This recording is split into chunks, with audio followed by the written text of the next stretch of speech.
Mhm.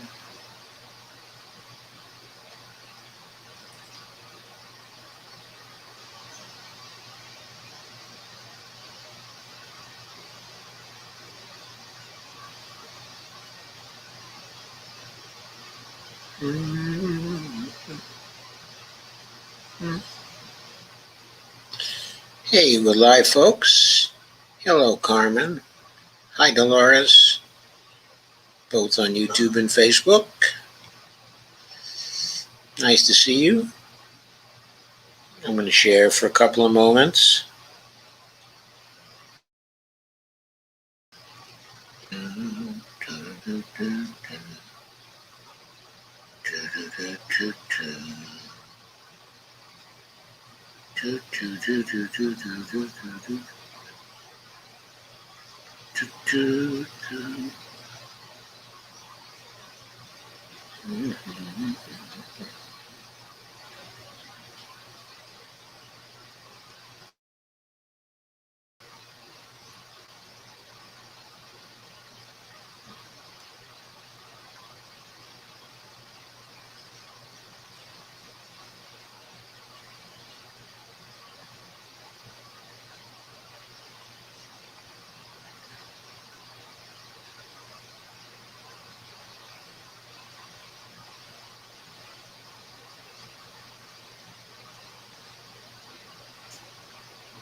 Okay, let me know if you're seeing me on Facebook.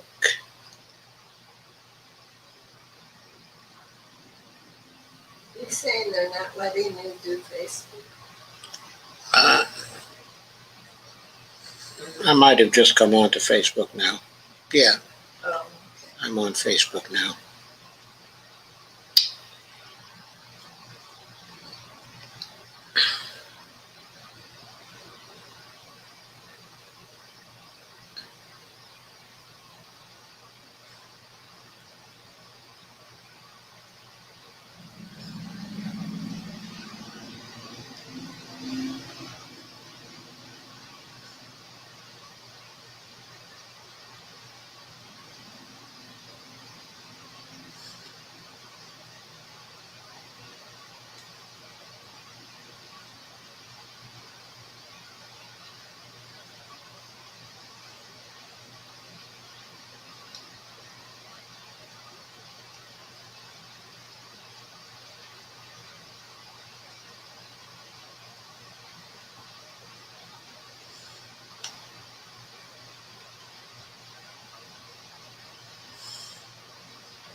Okay.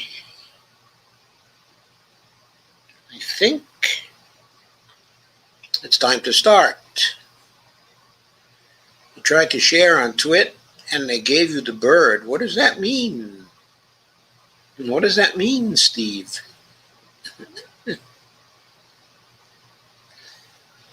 Lana says, hi all. And she says, please remember to hit the like button. Yes, please do. By the way, please remember to share, like, and subscribe. And Cora Emanuel says, hi all. Hi, Cora. How are you? Carmen says, hi, Lana. I did.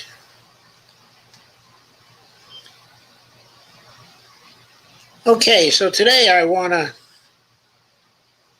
since I have a free day, I want to share a bunch of under the radar posts and pieces and thoughts that you probably won't have heard anywhere else. I thought that might be a good thing to do. So I want to start off with a little analysis from Ryan Cooper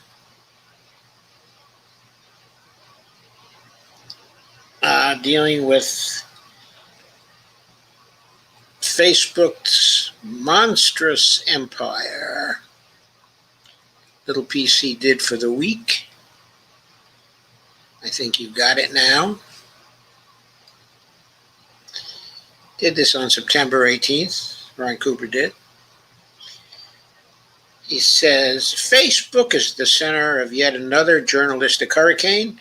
The Wall Street Journal obtained a trove of internal Facebook documents, used them for a series of articles about how rich celebrities get to break the company's rules with impunity. Oh, sounds like normal in our society, including posting apparent revenge porn. How Instagram has created an epidemic of mental health problems among young girls. How drug cartels and human traffickers have used Facebook openly to run their operations. How company staff know perfectly well its algorithms fuels hate and extremism. And how the company systems are so toxic and so broken that even when Mark Zuckerberg himself couldn't use it effectively, that even Mark Zuckerberg himself couldn't use it effectively to promote vaccination. This reporting proves beyond any doubt that Facebook is a menace that cannot be reformed from the inside. All the root causes of these problems are directly produced by how the company is designed and operated. The Facebook empire needs to be broken up and its pieces strictly regulated. Well, there's more to the article, but really that's the essence of it right there, isn't it? That Facebook needs to be broken up and its various pieces need to be regulated once they're broken up. He goes on, one big source of trouble is the newsfeed algorithm, which has been repeatedly redesigned to get users to spend more time on Facebook. Well, good thing I don't use the newsfeed much, right? By 2017, the company was looking at a long-term decline in use among rich countries. They tried various strategies to reverse the trend. Turns out the easiest way to do this is to reward inflammatory content, incentivize anger and hostility, and encourage fighting in the comments section.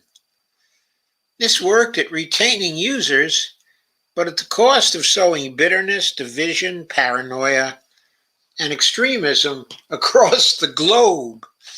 Political parties from Poland to Spain to Latin America complained to Facebook that the changes incentivized polarization and extremism. The Wall Street Journal reports. I think that was the Wall Street Journal, wasn't it? Journal report.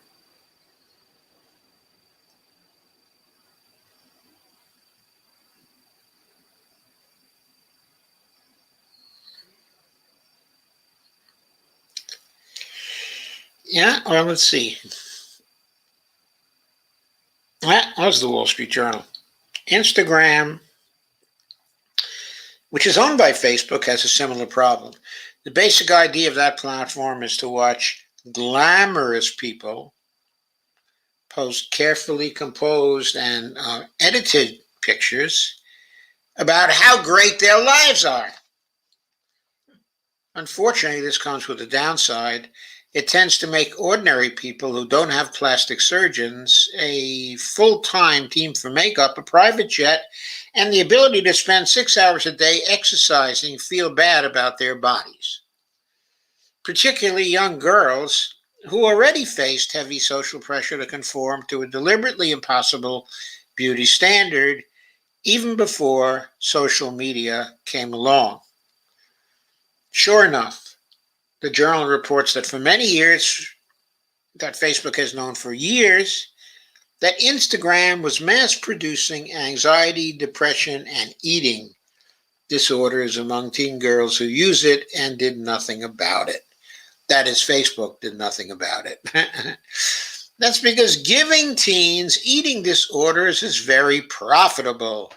How come we keep seeing crimes of capitalism all over the place?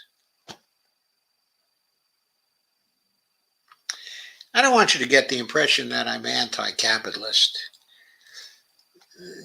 I'm very pragmatic myself, actually. My view is, if a particular job can be done well under capitalism, according to the public purpose, then do it. If it had to be done by government, if it's done better by government, then do that. I'm not really prejudiced either way. But it seems as a matter of empirical fact that what we're finding here is each day we find more and more crimes being committed by capitalist organizations. So there it is. It's just empirical fact. As Casey Johnston writes, quote, "These companies know that it's addictive to make people think that somewhere in their app there's a solution to feeling inferior and incomplete. Fortunately, I don't fall for that. The influencer who makes you feel not pretty enough, who also seems to have the key to becoming pretty enough, that's Instagram candy," unquote. One Instagram employee admitted as much on a company forum. Isn't that what IG is mostly about? That's Instagram, I guess. Looking at the very photogenic life at the top 0.1%. Isn't that the reason why teens are on the platform? Yet another cause of problems is Facebook's basic business model. It makes money through scale. It can show ads to billions of people, but mainly through automated computer systems and user-generated content, and hence has only a comparatively small labor force. The reason it's made tens of billions of dollars in profits, making Mark Zuckerberg the fifth richest person in the world, is because his company doesn't employ even a tiny fraction of the workers that would be required to properly moderate the colossal fire hose of content on the platform. Doing so is likely not even possible with how much Facebook makes in revenue. Maybe we should pass a law so they have to try it. That would likely be a way to distribute Mark Zuckerberg's wealth, would it not? Actually, it won't really. What would probably happen is that the profits would go down, so the stock value would go down, and most of Zuckerberg's wealth is in that stock value anyway, isn't it? So it would just go away automatically if we forced him to employ more than a tidy fraction of the workers that would be required to properly moderate the colossal fire hose. Finally, and relatedly, is Facebook's sheer size. The journal reports that criminals of all kinds have used its services openly. One grim example came from a drug cartel's Instagram account, which posted a video of a person with a gold pistol was shooting a young man in the while blood spurts from his neck. The next post is a photo of a beaten man tied to a chair. The one after that is a trash bag full of severed hands. The page, along with other Instagram and Facebook pages advertising the cartel, remained active for at least 5 months before being taken down. The reason this didn't get taken down quickly is Facebook reportedly doesn't hire many people who speak languages other than English, and reportedly doesn't care about poor countries because they have little ability to raise a fuss. Facebook treats harm, quote, Facebook treats harm in developing countries as simply the cost of doing business in those places, said Brian Boland, the former Facebook vice president. Quote again, end quote. Write the journals Justin Sheck, Newly Purnell, and Jeff Horowitz. Not Horowitz, Horowitz. By the same token, the journal reports that Zuckerberg earnestly tried to encourage Facebook users to get vaccinated, but he was easily defeated by a swarm of anti-vaccine maniacs who knew how to exploit the company's systems better than he did. Quote, even when he set a goal, the chief executives couldn't steer the platform he wanted, which I think is why Ryan Cooper says this is out of control. Right, Sam Schechner, Jeff Horowitz, and Emily Glazer.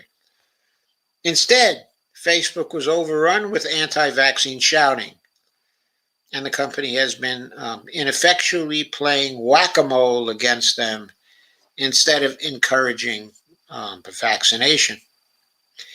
Over and over, it's the same story. Facebook is obsessively focused on ways to get people to spend more time in its services so it can sell more ads and make more money, and it basically doesn't care at all when those strategies dissolve the social fabric or fuel a genocide. Throughout the journal articles, it is clear the company brass is far more worried about avoiding negative publicity and appearing to be concerned about these problems than actually doing anything to solve them, because that would harm its bottom line. So what is to be done? First, break up the Facebook empire, make it divest Instagram, WhatsApp, and Oculus. This probably won't accomplish much on its own, given that each individual company would still face the same incentives, but would cut into the wealth and power of the Facebook brass and reduce one company's ability to control so much of the internet space by coordinating its systems. Second,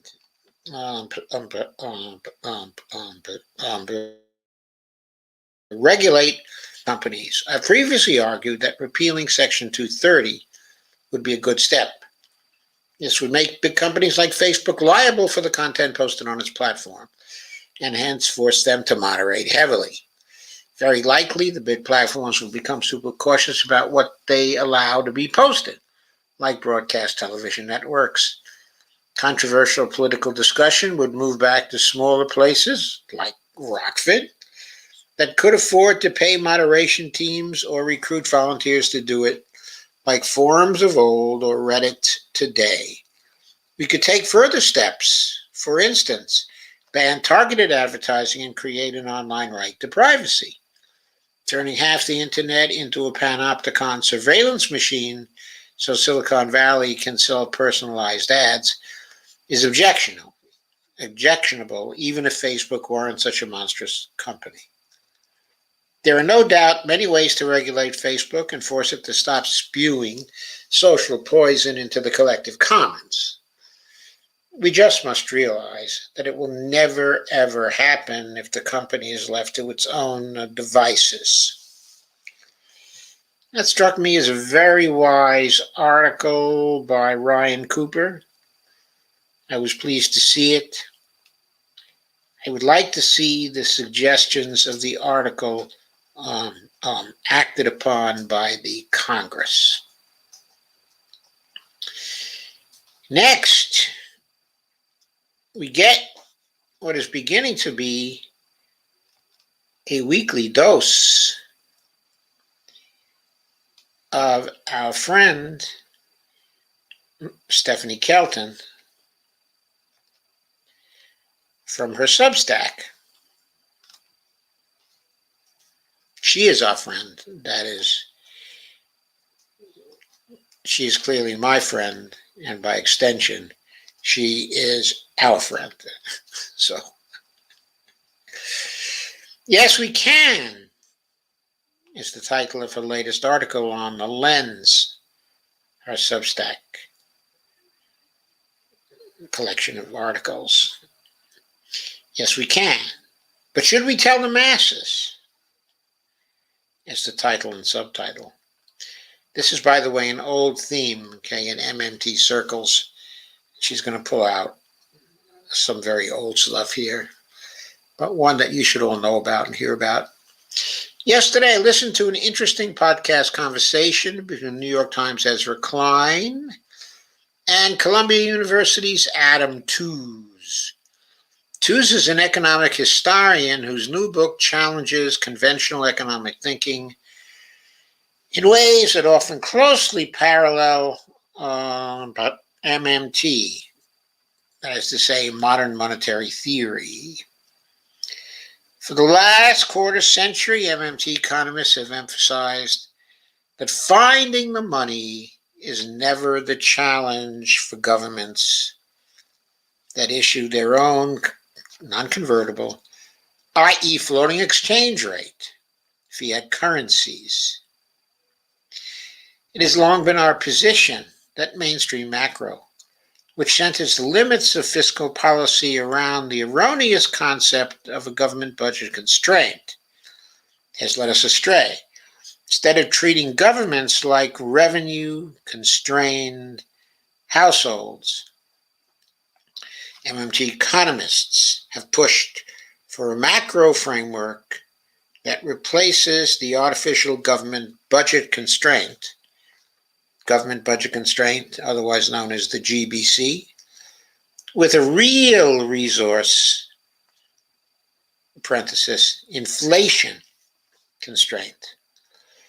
The central tenet of MMT is captured in the recognition that a currency issuing government can afford to purchase whatever is available and for sale in its own currency. Before COVID, it was harder to persuade people that the government could easily afford to spend trillions without raising a slew of taxes to, quote, pay for, unquote, it. I still remember the pushback I got from some economists back in 2018 for including this line in a co-authored piece called "We Can Pay for a Green New Deal." I wrote, quote, "Anything that is technically feasible is financially affordable," with reference to the federal government, of course.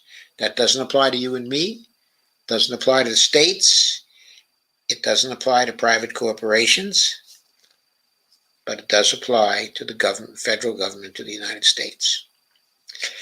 I was making the case that the federal government can afford to do big transformative things like tackling our climate crisis without obsessing over the usual question of how to, quote, pay for, unquote, it. Finding the money is the easy part. New money is created whenever the government spends.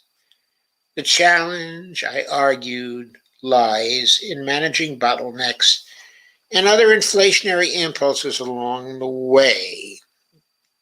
So, by the way, it may not be clear to people that new money is created whenever the government spends because they may look and see, well, there's a balance in the Treasury spending account. And the Treasury is spending part of that balance into the economy. So how is it so that new money is created anytime the government spends? What Stephanie means by that is that new money is created in the private sector anytime the Treasury Department spends. Okay, I hope that clears that up. The reference here is creation of money in the private sector, adding to the money supply. The money that is in the Treasury spending account is not part of the money supply. It's not in the economy. It's in the Treasury spending account. The challenge, I argued, lies in managing bottlenecks and other inflationary impulses along the way. I suggested that if policymakers were serious about a mass mobilization of resources to transition our economy away from fossil fuels, they would be wise to draw inspiration from John Maynard Keynes. And Stephanie tweeted on December 3rd, 2018, the right way to budget for a Green New Deal is the way J.M. Keynes approached the question in his, quote, How to Pay for the War, unquote, i.e. national resource planning. It wasn't about where to get the money. It was about how to manage the transition to a war economy. By the way, she got 1.2K likes for that particular tweet and 566 retweets. Pretty respectable. And another tweet by her, a reply to the first, here's what Keynes did. We need to do something very similar, but with the goal of transitioning to a green economy. And there she refers to an article on paying for the war that appeared in the St. Louis Fed. There wasn't exactly a groundswell of support for these arguments several years ago, but as Tooze notes, COVID-19 has made it much harder to dismiss them today. Here's Tooze in a recent essay for the New York Times. Quote, the world discovered that John Maynard Keynes was right when he declared during World War II that anything we can actually do, we can afford.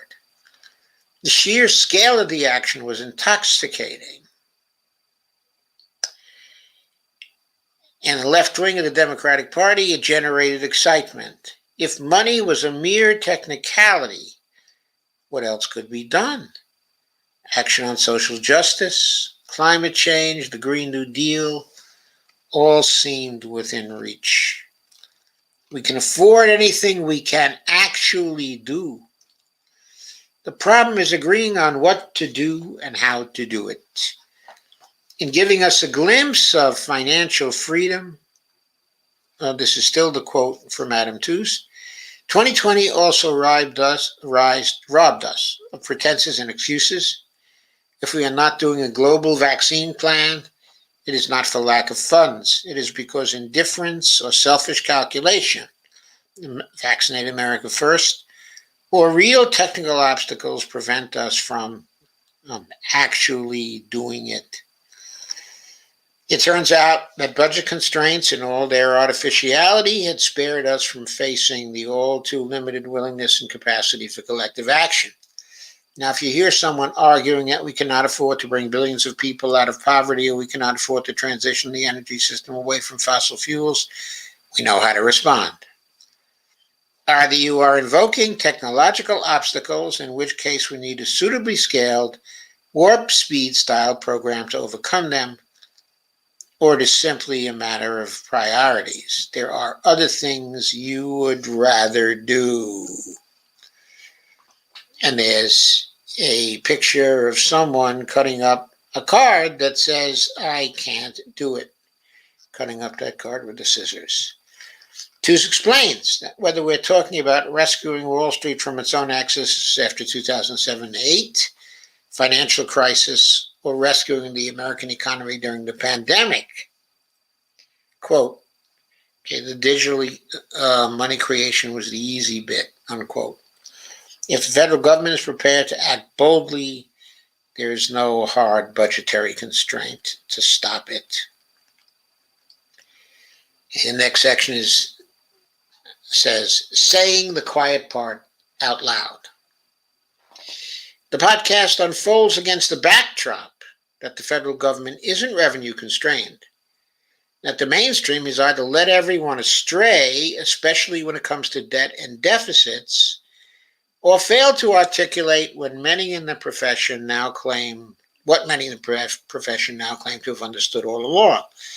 Ezra Klein says this to Tews.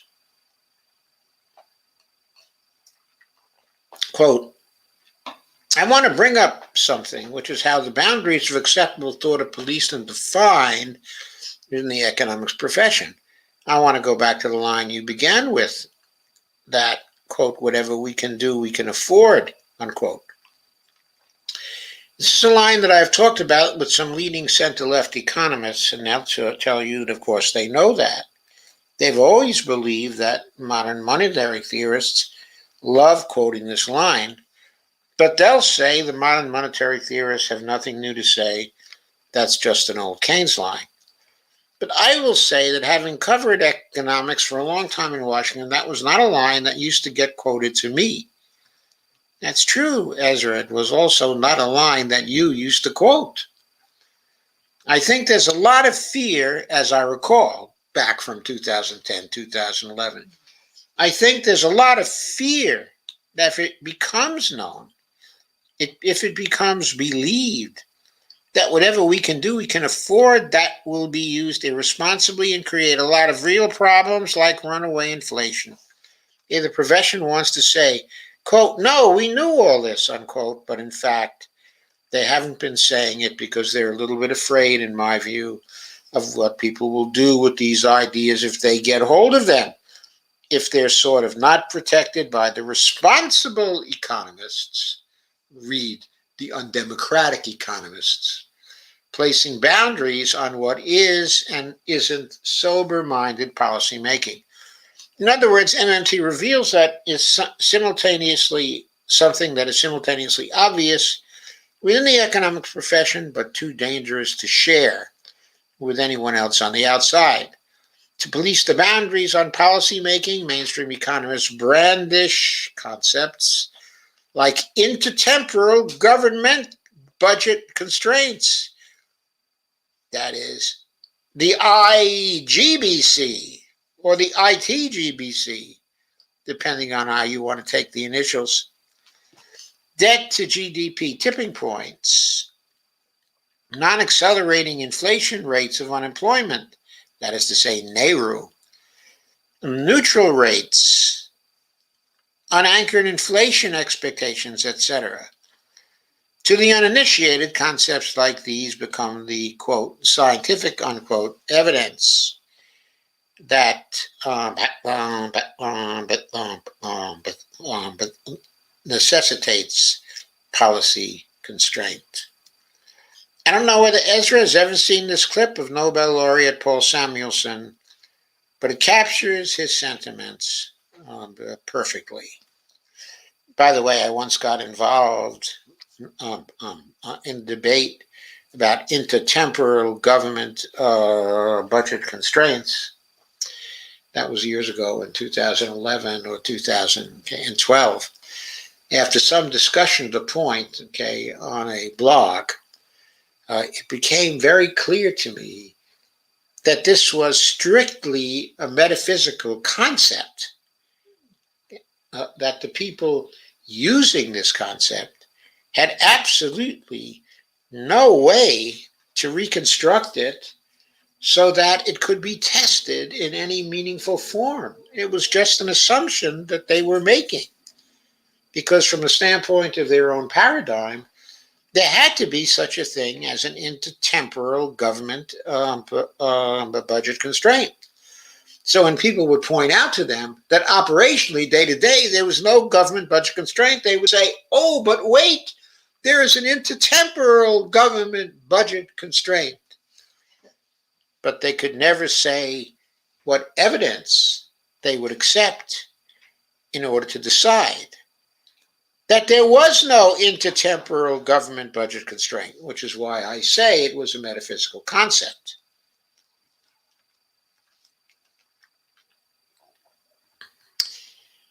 Anyway, Stephanie goes on, I don't know whether Ezra has ever seen this clip of Nobel laureate Paul Samuelson, but it captures his sentiments perfectly. This is a YouTube clip. I'm not certain where it comes from. I'm sharing this with you, so let's see if we can tap this. I think there is an element of truth in the view, the superstition that the budget must be balanced at all times. Once it is debunked, takes away one of the bulwarks that every society must have against expenditure out of control. There must be discipline in the allocation of resources, or you will have anarchistic chaos and inefficiency. And one of the functions of old-fashioned religion was to scare people by sometimes what might be regarded as myths into behaving in a way that long-run civilized life requires. We have taken away a belief in the intrinsic necessity of balancing the budget, if not in every year, in every short period of time. If Prime Minister Gladstone came back to life, he would say, oh, what you have done. And James Buchanan argues in those terms. I have to say that I see merit in that view. And so there it is. What Paul Samuelson was basically saying there is that it's okay for him and other high priests, okay, of the economic profession, okay, to know the truth, that there is no financial constraint on countries like the US, the monetary sovereign countries, spending what they want to spend on things they think, okay, are necessary. Okay, it's okay for them to know that, but it's not okay for everybody to know it, because everybody else is going to go completely out of control. Now, only the high priesthood, okay, of economics is fit to know that. It's as if the center-left economists is referring to people like Larry Summers, who, by the way, if I'm not mistaken, was Larry Summers' uncle. I think on one side of his family, a close relative anyway, see themselves sort of like Lloyd Blankfein saw Wall Street's biggest banks, i.e. merely doing God's work. Whether he's policing the Biden agenda or closing ranks to marginalize MMT within the economics profession, Summers has a history of going the extra mile to define the boundaries of the possible. Fortunately, Congress and the White House turned a deaf ear to Summers' vocal critique and moved forward with the $1.9 trillion American Rescue Act in 2021. I have to add, unfortunately, however, after that, they seem to have expressed a very unwelcome sense that things just have to be paid for, or we cannot move any further along the line of building a prosperous society. For those who may not remember, Summers had previously tried, again unsuccessfully, to dissuade lawmakers from passing a major piece of legislation in 2017. Back then, he was certain that passage of the Tax Cuts and Jobs Act would mean, that was Trump's tax cut, quote, our country will be living on a shoestring for decades because of the increases in the deficit that will result, unquote. Stephanie says, it was a bad call. The tax cuts passed, adding nearly $2 trillion to deficits. Then a few years later, when COVID ravaged our shores, Congress began spinning out multi-trillion-dollar spending packages without the slightest affordability problem, proving that whatever we have the political will to do, we can afford. As Ezra put it, quote, I would say the economics profession has just been devastatingly wrong about what effect different deficit levels would have over the past 20 years. I think you simply have to look at that, given the credentials of some of the people making these arguments, as, in aggregate, a record of a lot of failure. There were just a lot of warnings that just looked completely ridiculous. Next on tap. This isn't the post I sat down to write, but I wanted to lay this foundation before tackling the next set of questions. Here's where we'll go next. If MMT and Keynes and twos are correct, then anything we can actually do, we can afford. And by the way, that's not only if MMT and Keynes and twos are correct, if Stephanie is correct. Then how do we operate in a world where that truth is revealed to the broader public? Are MMT economists too cavalier about the risk of inviting everyone in on the secret? Is honesty really the best policy, or do we need deficit mitts and old-time budgetary religion to protect us in a world of uncertainty? Can we trust the MMT framework to guard against excesses? As always, thank you for spending a bit of your time here with me. So, that is a very interesting piece of reflection on our part. I think I do want to go back for just a second I think to there the is an Samuelson element clip. of truth in the view that the superstition that the budget must be balanced at all times, once it is debunked, takes away one of the bulwarks that every society must have against expenditure out of control. There must be discipline in the allocation of resources, or you will have anarchistic chaos and inefficiency. So, what I have to say is that I agree. There must be discipline in the allocation of resources in our society.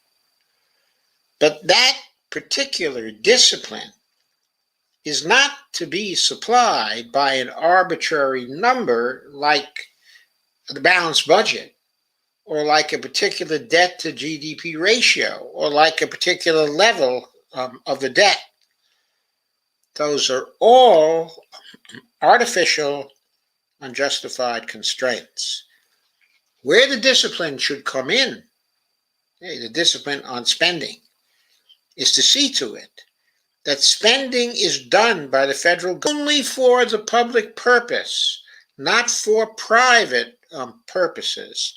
And the problem we have to solve in economics is to develop good concepts of the public purpose and good ways of measuring various aspects of the public purpose so that we can begin to gauge the impact of likely policies that we're considering on the public purpose, and so that we can begin to measure the post-implementation policy impact on the public purpose of those policies we previously legislated. That is what is necessary. That is what needs to replace things like the balanced budget and the GDP ratio and the level of the debt. None of those mean anything. But whether a policy will cause inflation that means something. Whether a policy will cause a greater degree of inequality in our country, that means something. Whether a policy will divide us rather than having the effect of uniting us, that means something. Whether a policy will enhance the collective health of Americans, that means something. Whether a policy will save us from the climate emergency, that means something. That's the kind of discipline we need in planning and implementing our policies and in following up on our policies.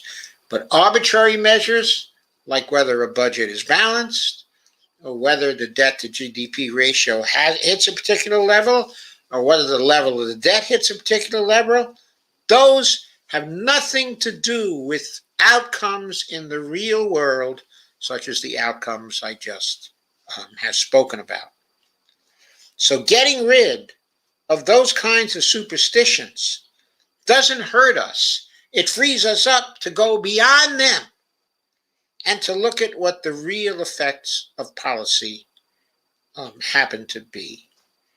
And that is the job that we have to take on. So we leave Stephanie for now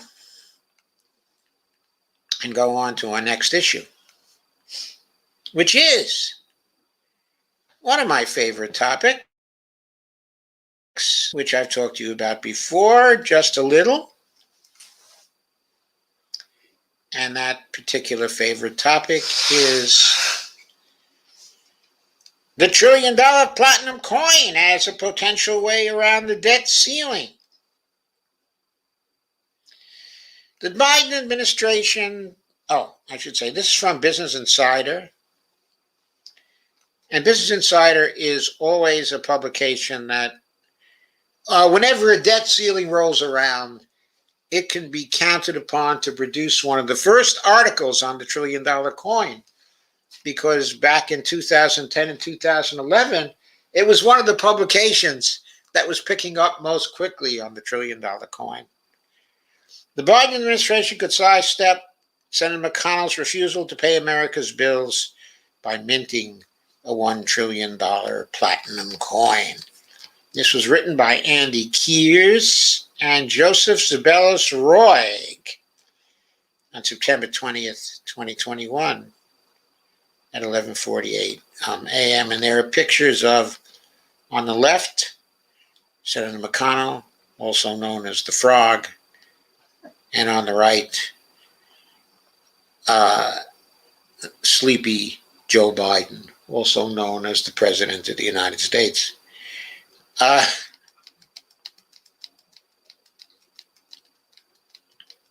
So, a new fight over the debt ceiling is brewing on Capitol Hill. Senate Minority Leader Mitch McConnell has firmly dug in on the GOP refusing to help to renew the U.S.'s ability to pay off its bills, known as the debt ceiling. Instead, the Kentucky Republican said it's up to Democrats to raise it in order to finance their social spending plans on health care, education, and child care. He insisted he's not bluffing. But the conundrum could have a coin-sized solution, a loophole in the law that prescribes the types of coins that can legally be minted in the U.S. theoretically allows the Treasury Department to mint a $1 trillion platinum coin deposited at the Federal Reserve and then continue paying its bills as normal. I'm afraid at this point I have to do a little commercial. There is only one existing book on the platinum coin. It's all about the platinum coin. $1 trillion coins, what possible effect they can have on society.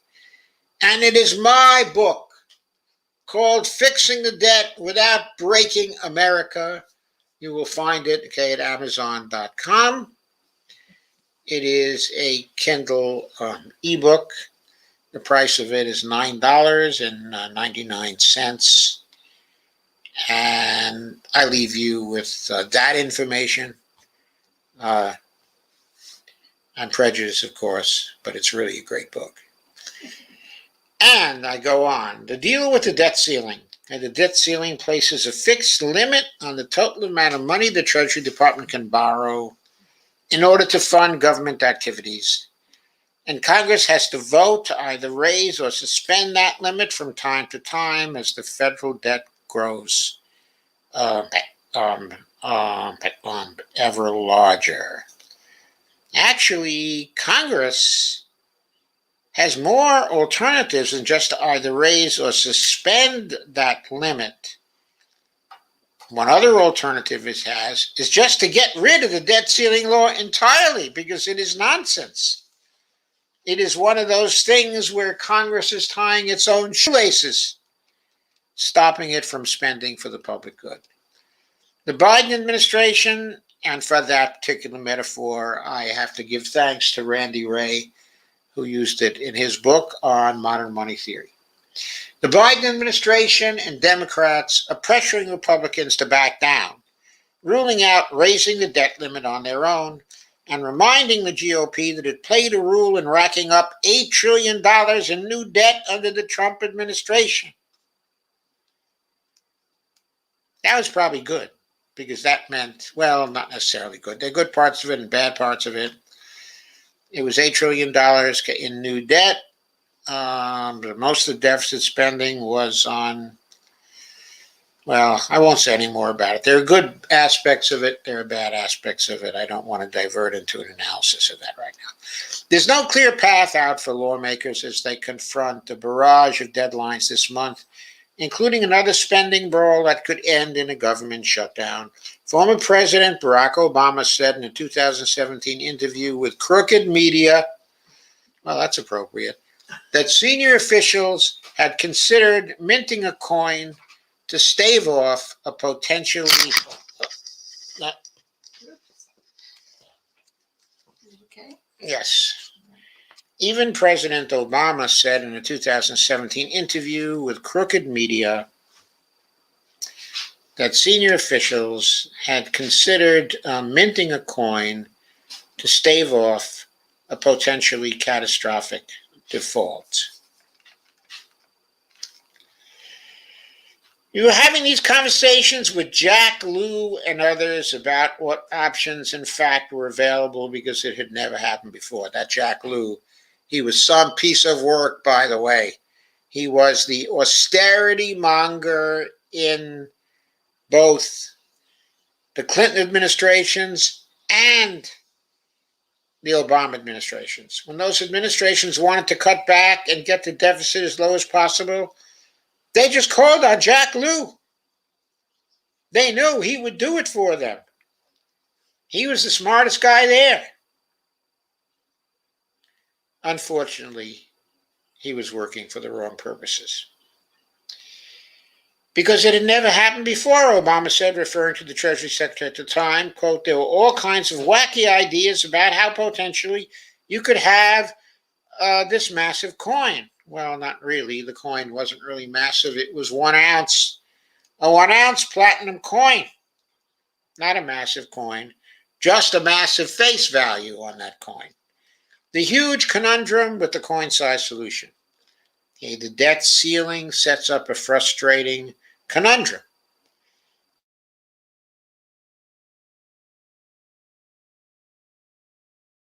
Congress can pass budget, and it sets tax rates at particular levels to fund some of it. The gap between congressionally mandated spending and congressionally mandated revenues then needs to be paid for by borrowing money. Read selling debt instruments. That's not quite like borrowing money for a currency issuer like the United States. Of course, the instruments have to be paid back when they mature, but that's like a bank. That's like a bank that has a CD and that has to redeem the CD when the CD matures. It's exactly the same thing. Yes, it's borrowing money in a sense of that term. But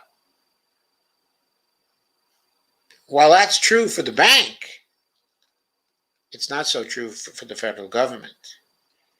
Because even though the federal government has to pay back that particular money,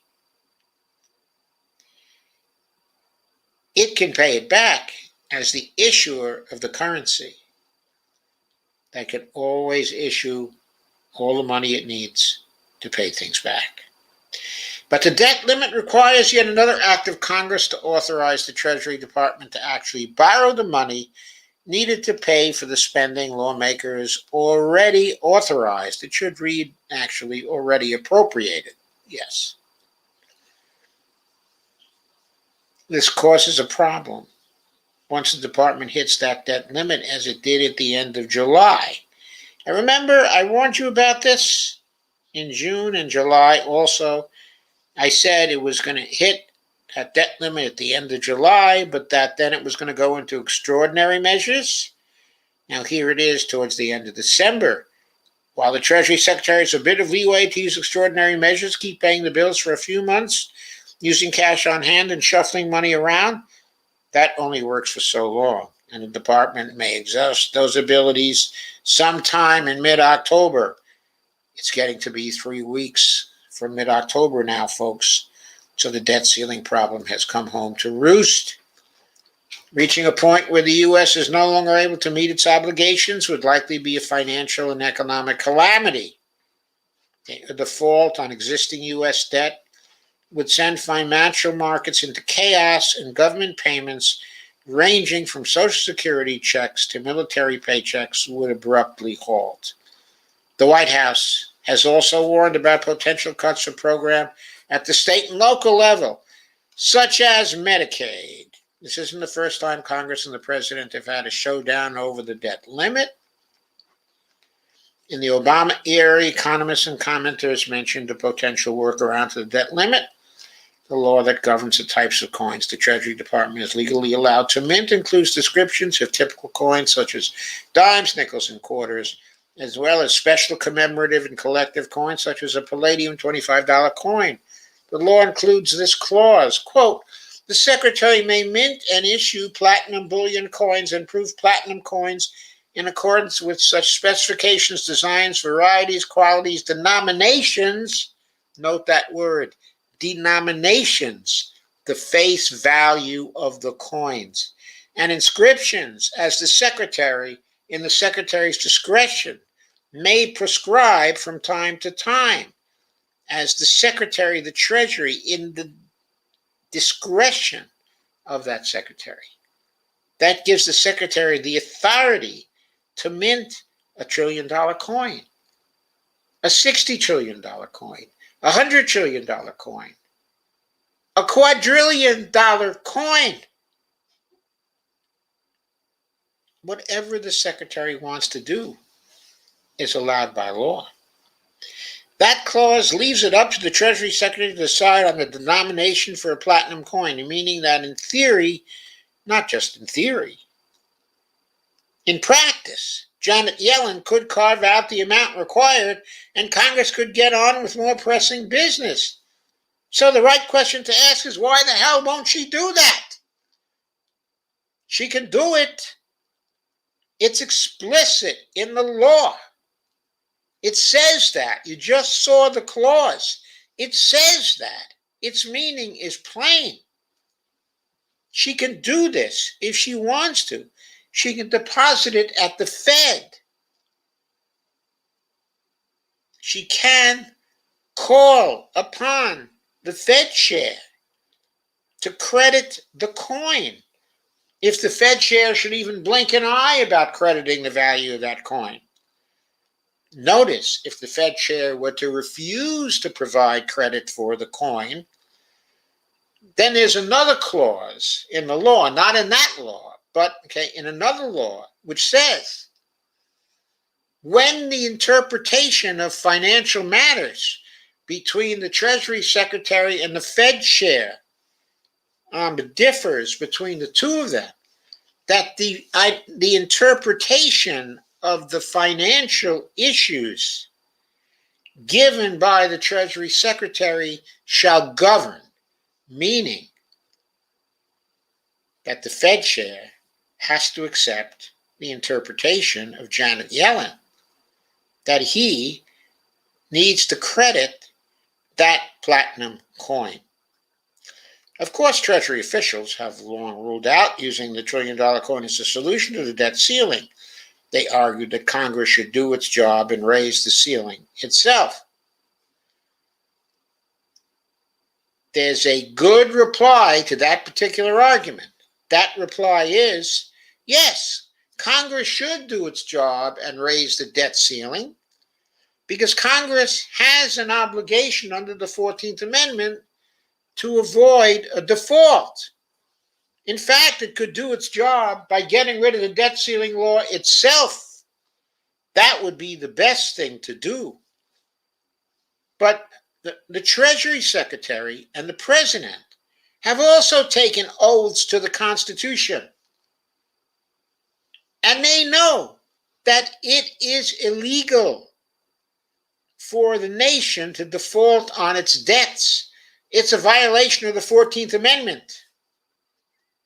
They have sworn fealty to the 14th Amendment just as much as the Congress has. So if Congress is refusing to recognize and fulfill its obligation, that is no excuse for the executive not to do what it can do to fulfill its obligation to the Constitution.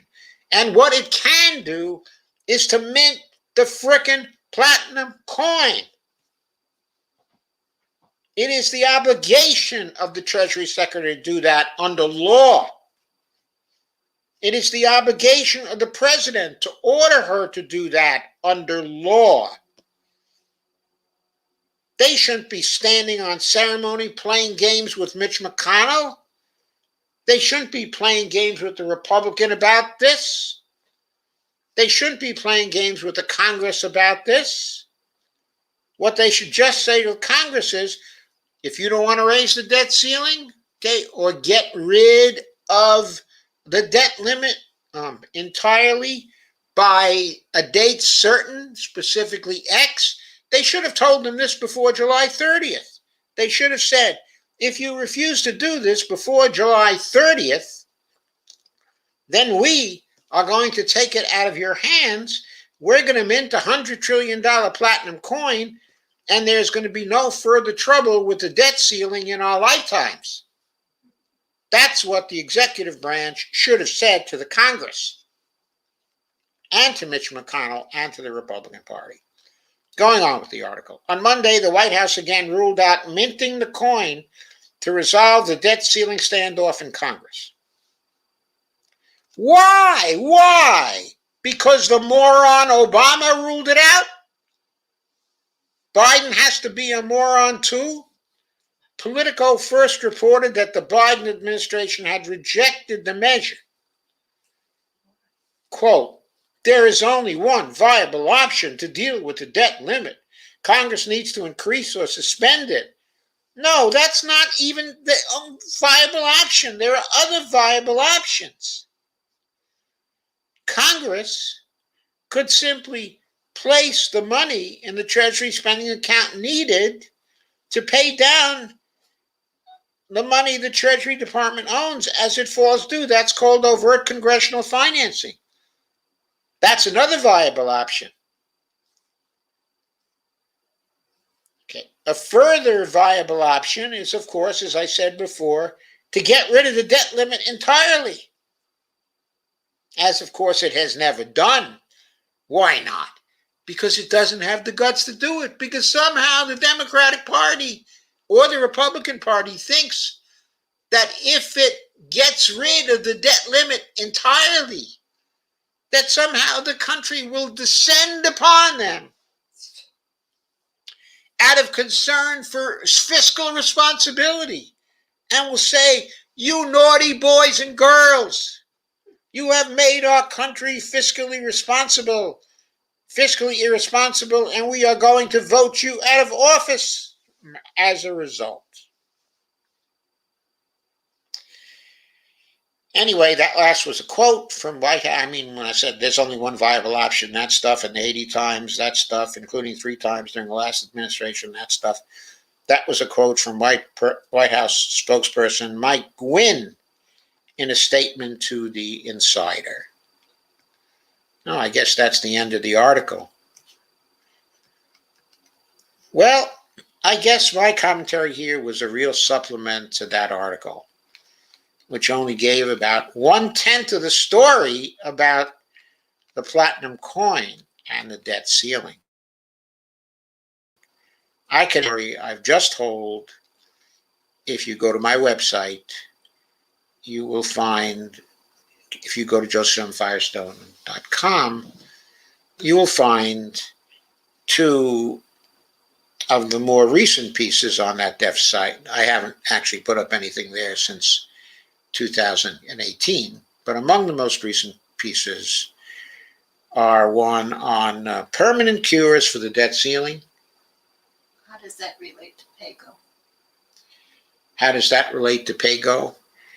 It isn't directly related to PAYGO, but I have an article up there on PAYGO and what should be done with respect to PAYGO. But the way it relates to PAYGO is supposed to ensure that what people do in Congress is going to be deficit neutral, so that we get closer and closer to balancing the budget, which of course is not needed. Okay, but PAYGO is more closely, actually more closely connected to the previous piece I did by Stephanie Kelton, and the idea that the budget should be balanced. But okay, so there's one article on my site on permanent cures for the debt ceiling, and there's another article that talks about it being the time again for debt ceiling conflict, and a fiscal myth echoing across the landscape. So if you look at those 2 things on my site, which is josephmfirestone.com, in my posts, you will see much more about what I have to say about how to deal with the debt ceiling. And then, of course, you could also read my book about how to deal with the debt ceiling. But there are lots of interesting things you can do with the debt ceiling. So, next, I said recently and incorrectly that I thought, and I hoped, I hadn't had a chance to take a close look at it, that the new voting rights compromise bill introduced by Amy Klobuchar and Joe Manchin and a few other people, including Jeff Merkley, by the way, that I hoped that this new bill, which is a compromise, putting together H.R. 1 and H.R. 4, and also the new bill that had recently been introduced in order to prevent state legislatures from overturning the vote certifications of state officials who were supposed to do those particular certifications. So this vote, this bill introduced by Joe Manchin, okay, and by Amy Klobuchar, I was hoping would kill the negative impacts, okay, of earlier bills on the rights of third parties. No such luck, however. This is a piece from the Green Party by U.S., and the title of it is Dems' latest attempt to kill public finance for green candidates, the freedom to vote, but not for what you want, Act. That's what it's called, the Freedom to Vote Act. And there's a little graphic that says the Freedom to Vote Act. Oh, I'm not sharing this, so let me share it so you can see the nice graphic they've got there. Here we go. Here we go. should be seeing it now. Freedom to Vote Act, quote unquote, undermines voter choice. Sign a petition to tell lawmakers that covertly repressing opposition parties is undemocratic and not what Americans want or need. And this article calls on Congress now to save the presidential election campaign fund that progressive candidates have relied on for decades.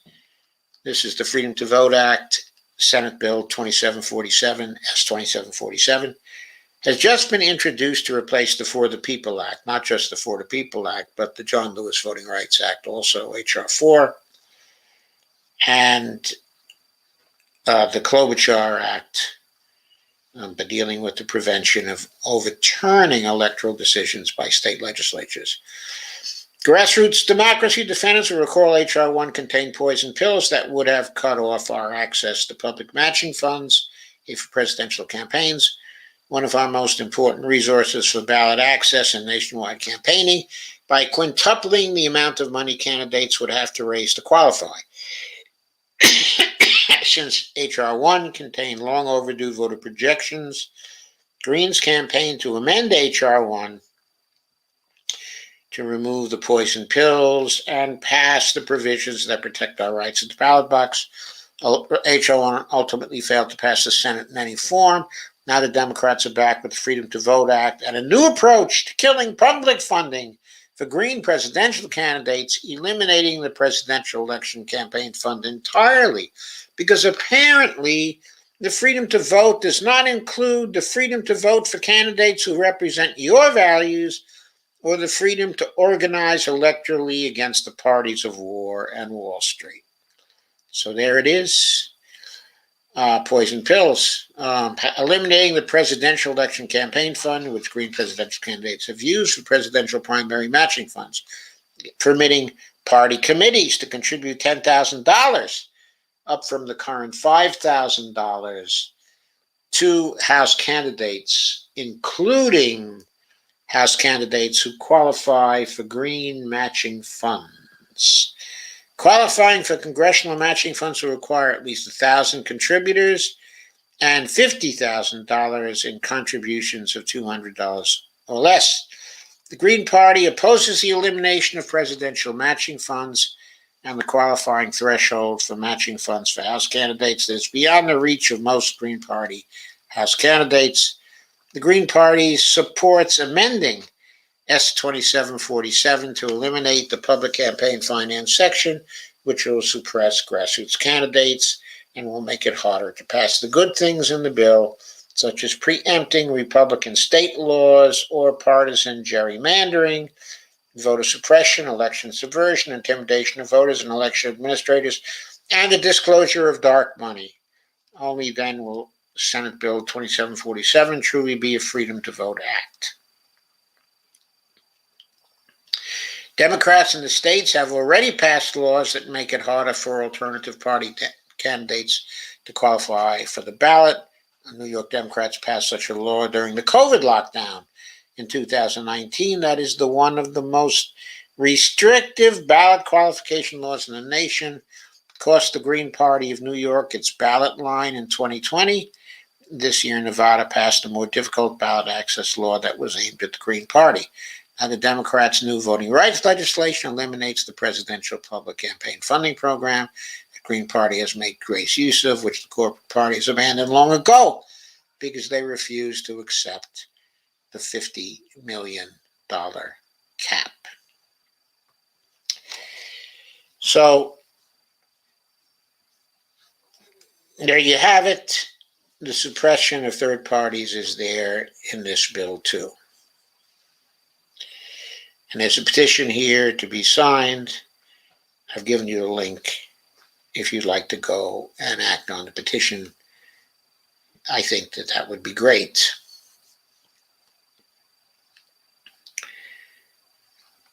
And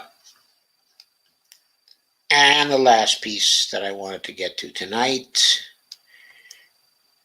was a piece that's not necessarily under the radar, but there are aspects of it which are under the radar.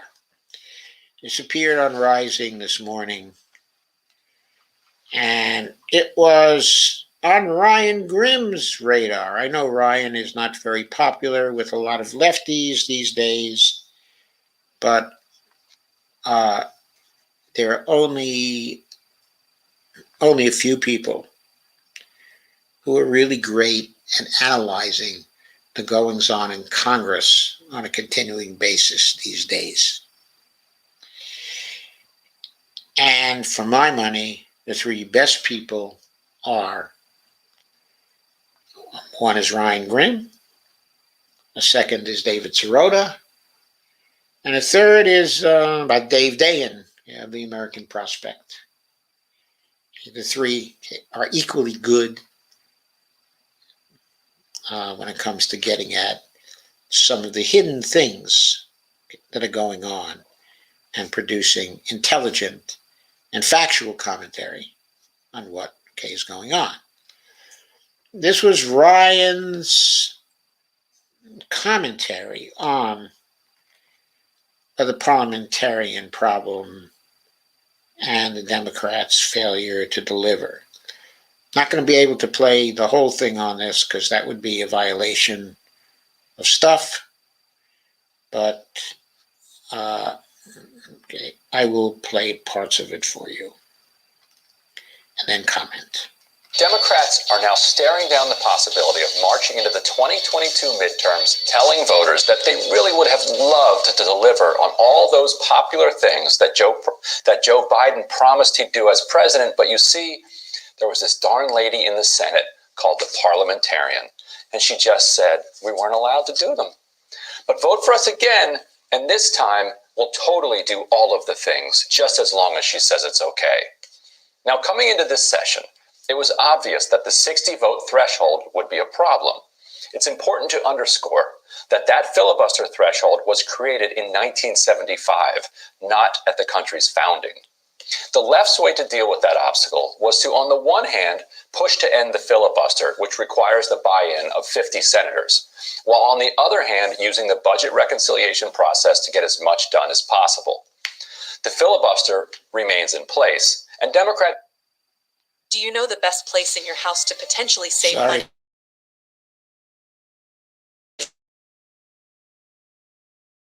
folks. Not the garage, not Did manage to push a nearly $2 trillion rescue bill through Congress in February, but Schumer badly miscalculated in leaving the parliamentarian in place after that February legislation.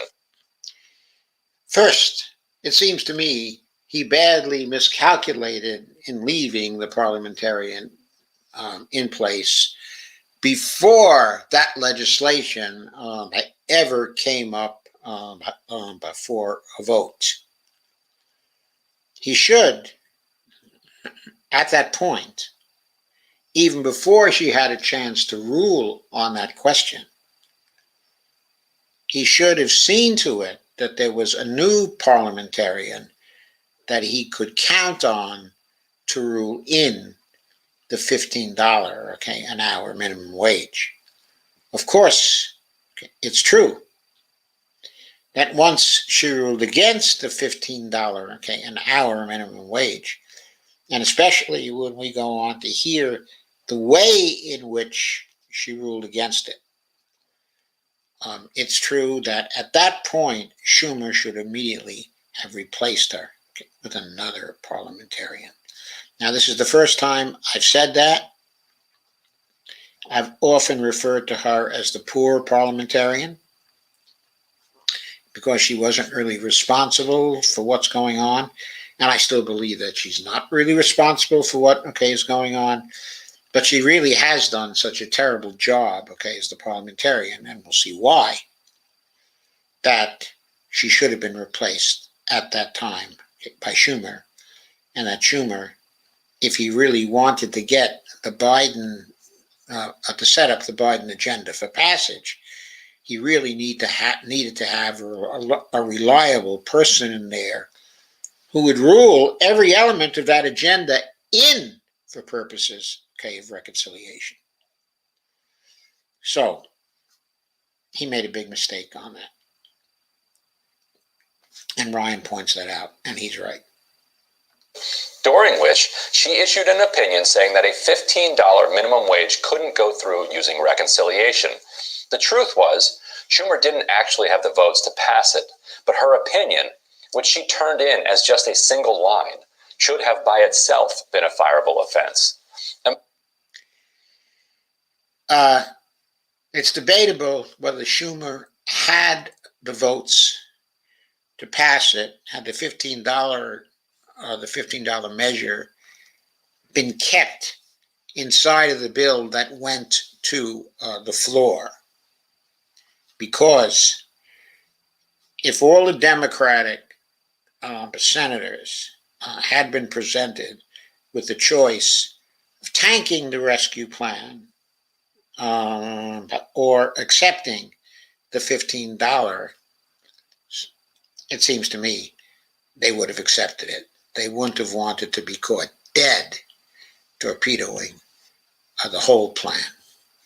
Imagine if the president went to the Office of General Counsel and asked for an advisory opinion on the legality of some project, and the General Counsel came back and said no, or came back and said yes, it's legal. That would be insane. Yes. Okay. I hadn't really paid attention to that before, but Ryan is perfectly right about this. It wasn't even so much that she said no. What it was that she failed to explain why she said no. She's supposed to be an advisor. She's not someone supposed to be making an authoritative ruling here. She's supposed to be an advisor. So, what does an advisor do? Okay. An advisor says, no, I don't think it fits the Byrd rule, the reconciliation rule. And here's why. Here are my reasons for thinking that. Obviously, she thought she had more authority than that she had the authority to rule things out of order, to rule things out of the reconciliation bills, and that ruling had to be accepted by all concerned inside the Senate. This is a serious misconception of the role of the parliamentarian, who is a hired hand, who is supposed to serve all the senators, but especially the majority leader of the Senate, the elected majority leader of the Senate, the elected senators. This civil service hired hand is not like a justice of the Supreme Court who's been confirmed for her position by the President of the United States or some higher elected authority. This is a person who's just been hired to give advice by the Senate. And by the way, a person who's had a pretty cushy job for a pretty long time now. Okay, anyway, let us go further. The council isn't a judge that issues a verdict from on high. They're staff who offer expert analysis, but that's it. Beyond that, it's up to the people who are elected by voters to make the decisions. Schumer didn't fire the parliamentarian, and now he's in a jam because she just... Right, exactly. Ruled. Now, it's not a ruling, it's an opinion, but she and the Senate treat it like a ruling. She offered her opinion. Again, he puts the point. They treat it like a ruling instead of an opinion. Why? Because they're using it as an excuse why they cannot do things. But that is a dead end, because the public is not going to accept that kind of bullshit. If they fail to deliver on their promises, they're going to view the Democrats as feckless because they fail to deliver on their promises. And if they try to explain that by saying the parliamentarian stopped us, everybody is going to laugh at them, because nobody knows who the parliamentarian is, and nobody knows why the parliamentarian should be giving them orders. And in fact, the parliamentarian should not be giving them orders. Opinion that Democrats can't do immigration reform through reconciliation. Now, there could be solid reasons on the merits to make that ruling, but this time she did write an actual opinion longer than one line, and her argument is absurd. I'll get to that in a second, but first, let's hear directly from the Senate. Let's hear directly about the Senate from Elizabeth McDonough. Okay, I'm not going to go through that.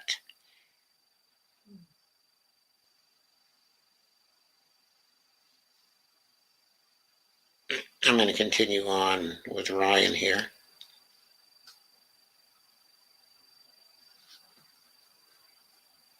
"20 years later, McDonough joined the parliamentarian's office and tells this story. In my early years in the parliamentarian's office, none other than Senator Robert C. Byrd, the true Which sets the terms by which a provision can go through the process known as budget reconciliation. The provision can go through the process known as budget reconciliation. Because 60 votes. Yeah, what he's talking about here is the Byrd rule, is the provision that sets the conditions for going through the reconciliation process.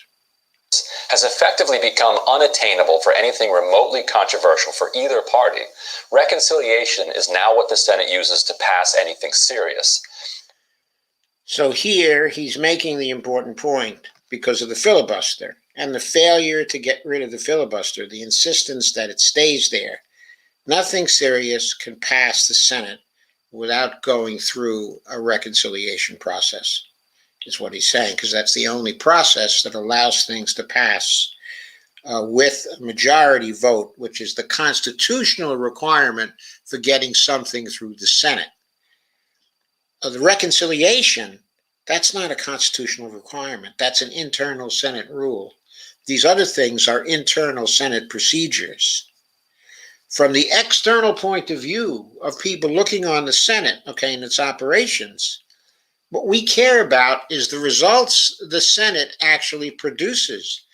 We don't care about the internal processes. Why should we care about the internal processes? Those are their internal business processes for getting something done. If they have processes that won't allow them to get things done, they should be getting rid of those processes, not using those processes as excuses to explain to us why they weren't able to get things done. And the Senate has delegated authority to decide what fits through that process to the parliamentarian. The criticism of McDonough internally is that her 20 plus years in the Senate have warped her understanding of her role. She doesn't think that she's a staffer who works on behalf of the elected senators, who themselves work on behalf of the voters who sent them there, as they ought to in a representative democracy. Instead, she believes she's there to represent the Senate as an institution. That is a key point. That is evidently what she does think. She views herself as somehow the embodiment of the Senate rather than as a hired hand to advise the senators on her interpretation of the internal rules of the Senate. An institution that is cloaked more in mythology than reality. She has seen senators come and go, and she believes that she is the Senate, and that her opinions are not opinions, but rulings, and when they are not followed, destruction follows. I really feel that Ryan nailed this perfectly in terms of the way she looks at things, the internals of her thinking about the things, the way she arrives at the decisions. And I think what he is showing here is that she is exceeding her job description, going beyond her job description, going beyond her authority. And she's getting away with it because the senators themselves can't handle their own internal conflicts and are looking for excuses, okay, of various kinds. And in this, they're aided and abetted by the Biden administration, by Biden, okay, and by Harris, who also look to escape by responsibility for various things. They need a good dose of Harry Truman. The buck stops here. That is what they need. That's more or less how she put it in her own words in her commencement address.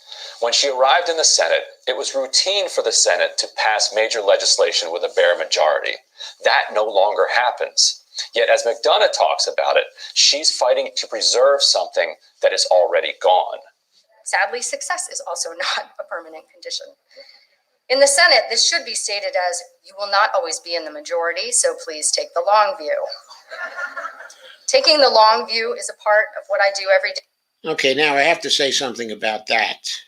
Okay. I don't know whether she can afford to take the long view. She's worked for 20 years in the Senate with a good job. Okay, that pays well. For many of the rest of us, those 20 years have been devastating years, full of insecurity, full of problems, including healthcare problems that she doesn't have because she's under this healthcare plan of the Congress.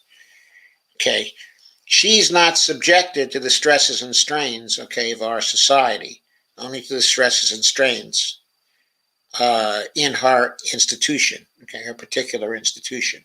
Furthermore, it is obvious to anyone who reads the newspapers that there can't be a long view anymore. There cannot be a long view. There can only be a medium-term view. We must solve our problems in the short term and the medium term, because if we've not solved them 10 years from now, there will be no space to solve them any longer while forestalling catastrophe. This is not like it was in 1900, when we might have had 30 years to forestall a catastrophe. We have wasted 20 of those years, largely wasted 20 of those years now. We have roughly 10 years remaining. We cannot take the long view. It is ridiculous. Day, as I represent the interests of my unseen client, the institution of the Senate itself. Her unseen client, my foot. She's not supposed to represent the interests of her unseen client. She has a seen client, her supervisor in the Senate, the majority leader of the Senate, the elected majority leader of the Senate. First elected is the senator from New York, and second elected by the Democratic senators is the majority leader of the Senate. Those are her clients. The Senate is not her client. She has delusions of grandeur. While serving its 100 members on a day-to-day basis, I still represent the Senate. No matter who is in my office asking for assistance, I represent the Senate with its traditions of unfettered debate, protection of minority rights, and equal power among the states.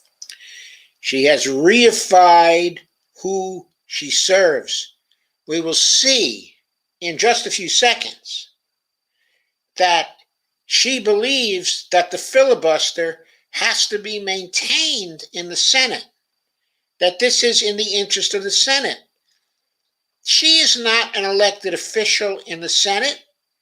She has no right to make such judgments and try to impose them on the elected officials of the Senate.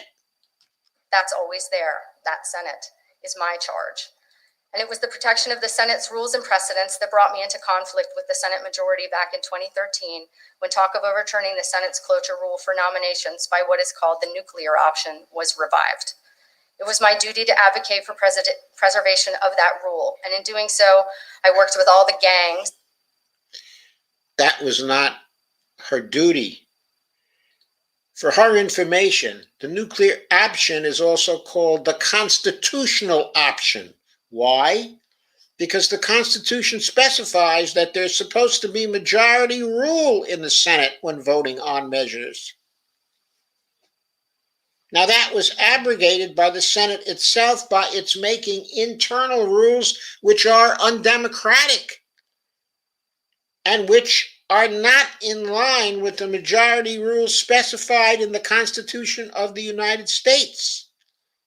So when she says she thinks it's her duty to advise on how to maintain the cloture rules, okay, and how to maintain the filibuster, she is going beyond her job description.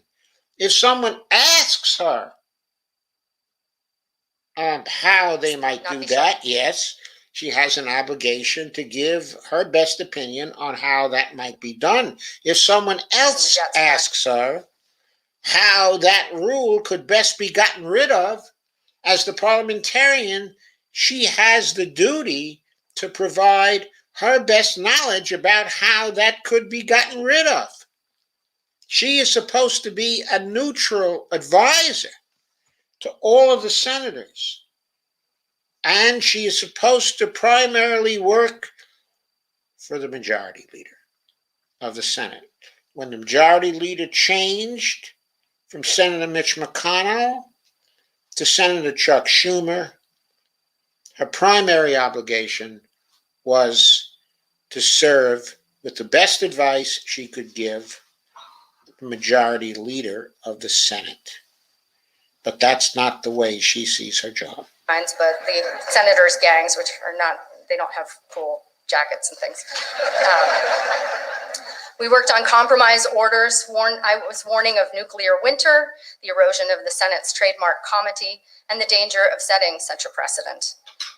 I cautioned against the loss of the 60-vote threshold as a bulwark against pressure from the executive branch. And I hope that there would be some understanding.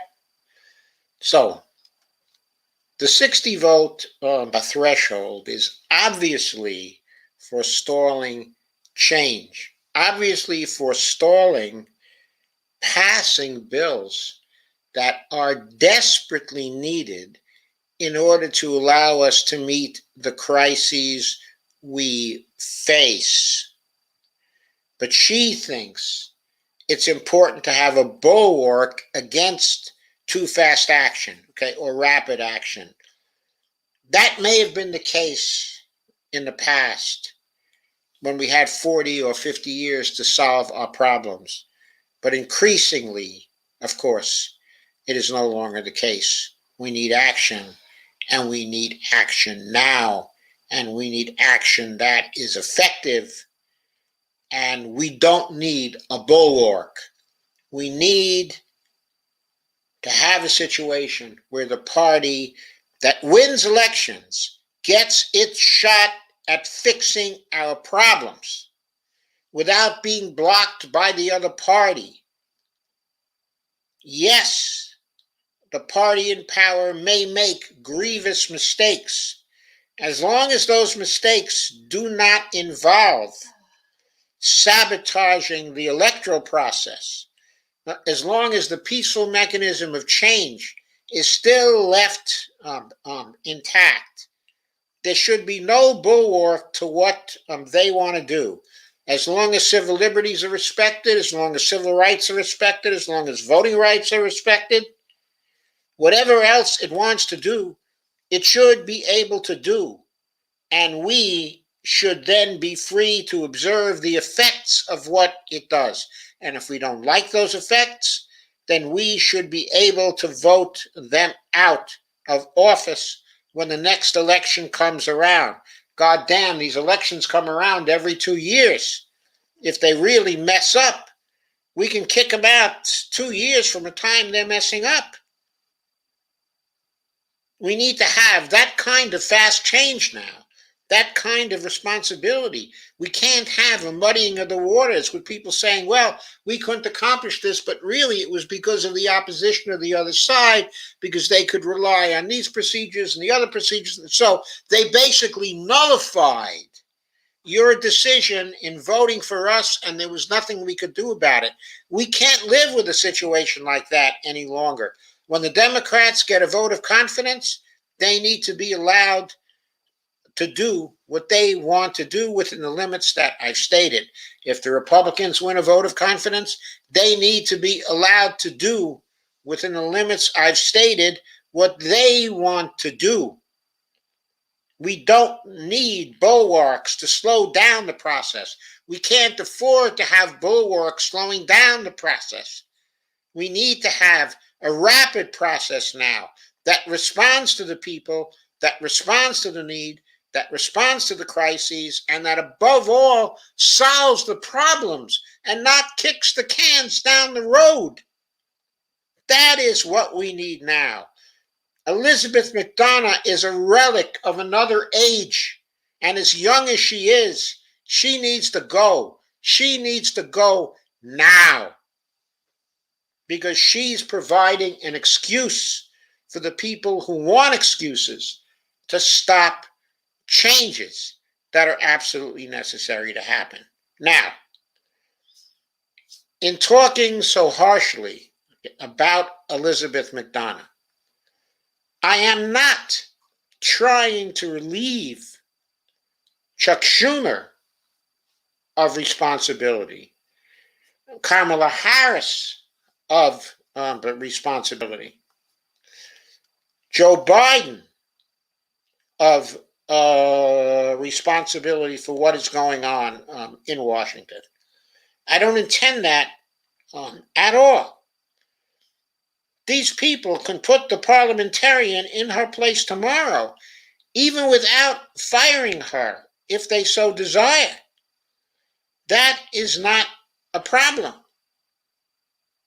That's what they should have been doing. In fact, one can argue that Elizabeth Warren's overweening opinion of what her role is in the Congress is in part a consequence of how the decision makers in Congress have actually been treating her. By deferring to her,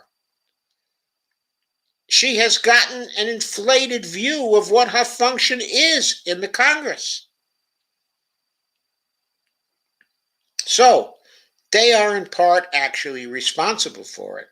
But now, the only way to go forward is to replace her with someone else, make it clear to that person that their role is advisory only, that their immediate supervisor is not the Senate at large, but the majority leader of the Senate, but that they're to serve all the senators when an individual senator asks for advice, that they're to be neutral among what the different parts of the Senate want to do and the different parties of the Senate want to do. That has to be made clear to the new person in that particular role. But above all, the responsibility for decisions in the Senate falls to the senators themselves. And they will take responsibility for the lack of results that come out of the Senate, because the public will make them accountable to lack of results by throwing them and throwing their parties out of office. It is silly for any of them to believe that they will be able to put the blame on a hired hand for their failure to produce and deliver on their campaign promises. There's no way that they're going to get away with that. That is simply folly. Now, I'm not necessarily saying they're going to lose in 2022 but because of that. In a just world, in a fair world, they would lose because of that. But now, here comes the Supreme Court, and it intervenes in the situation with its monumentally stupid decisions when it comes to Roe versus Wade. So now they're going to have a grave issue, which is going to motivate people who have gone quiet since getting rid of Trump. It's going to motivate whole segments of our population to go to the polls and vote in the election of 2022 on one issue, specifically the issue of choice.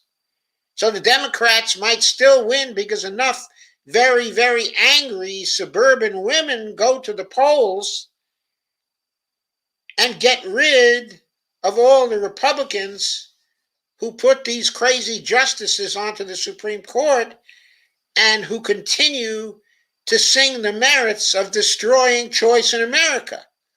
That may well lead to a victory to Democrats in spite of how terrible they've been.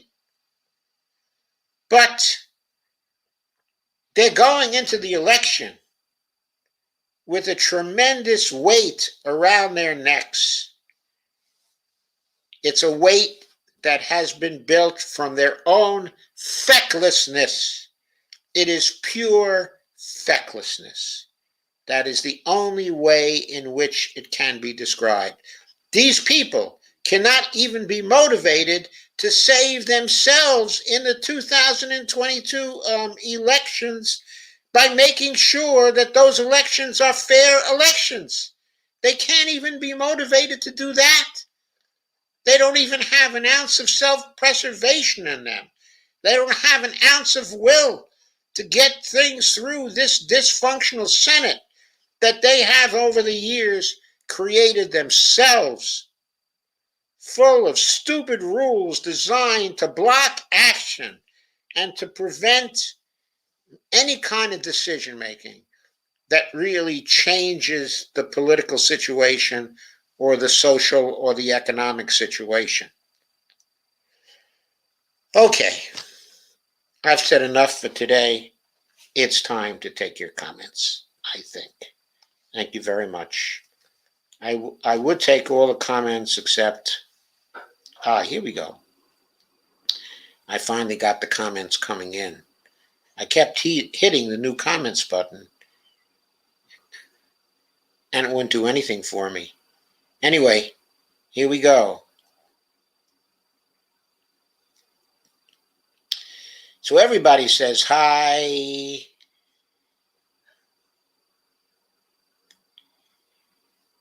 And about 9:16, Lisa says, hey, go start. I've been started since 8 a.m.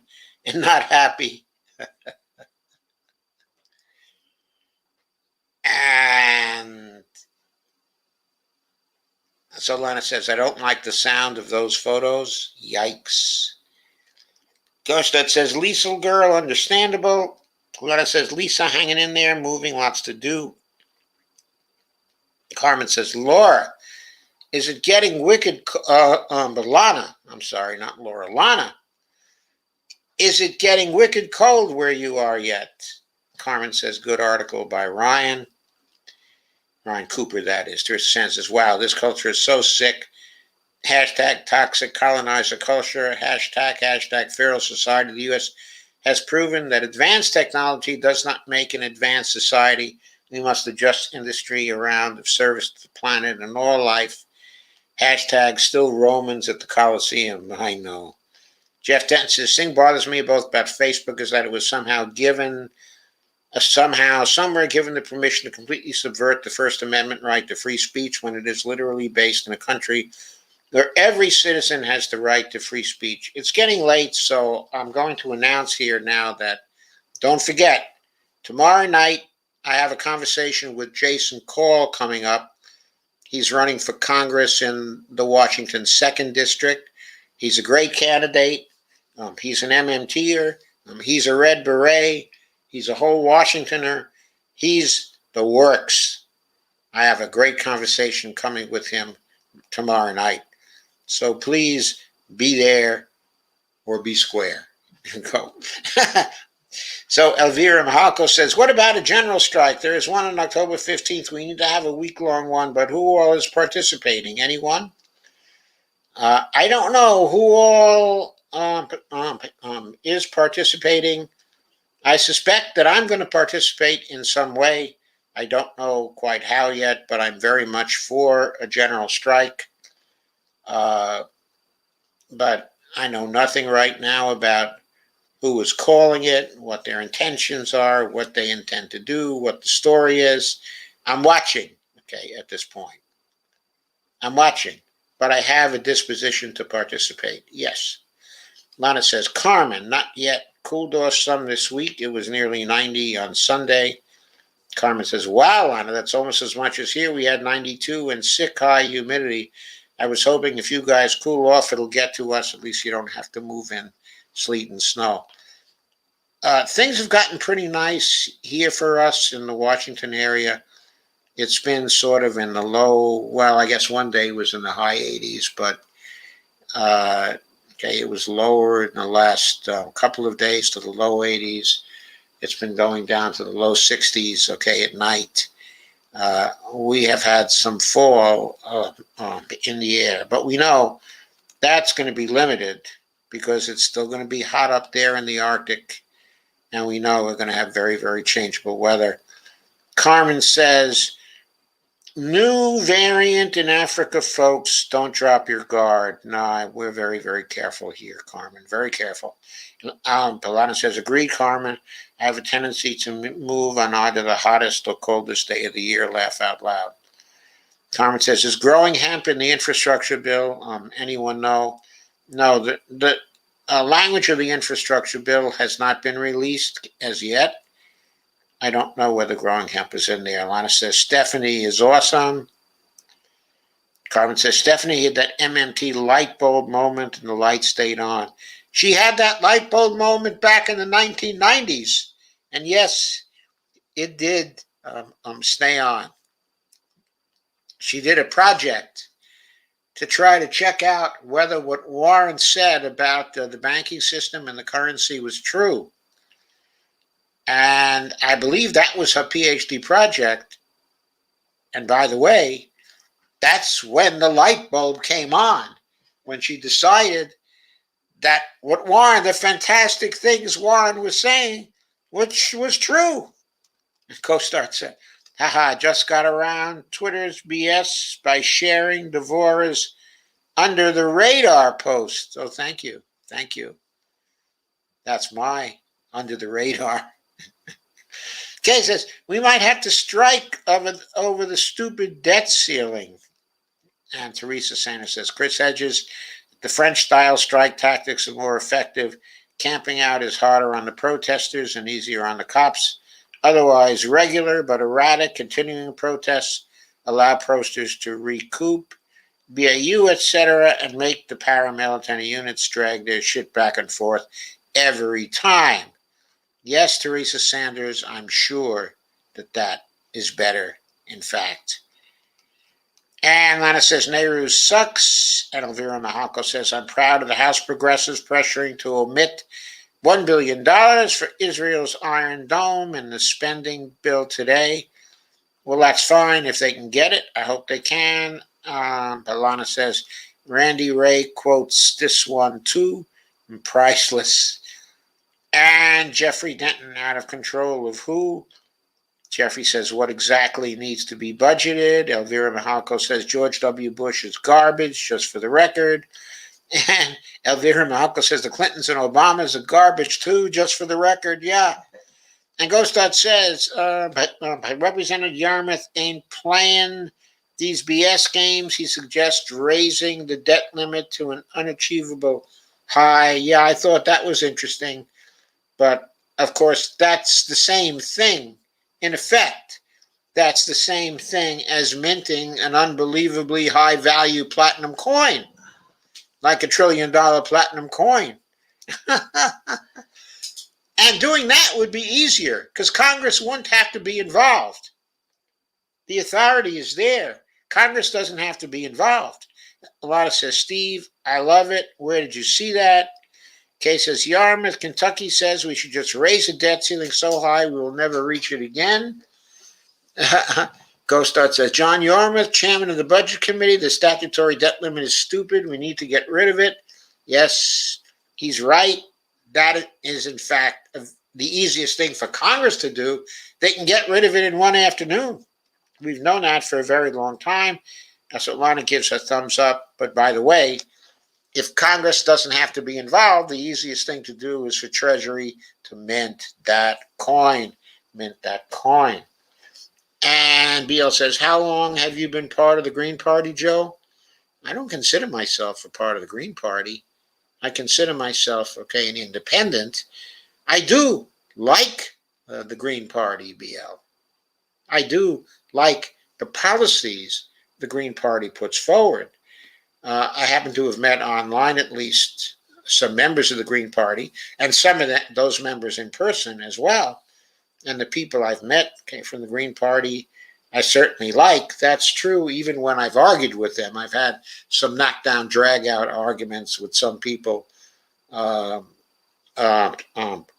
believe in the positive money idea, which is something strange that I'm not going to discuss now.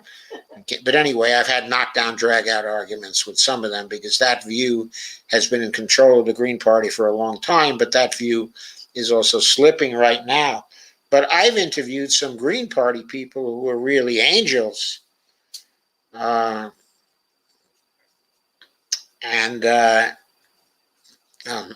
Hawkins is really a wonderful guy. Okay, Madeline Hoffman is a wonderful person. And of course, so is Margaret Flowers. You won't meet a more wonderful person, a more moral person than Margaret Flowers anywhere.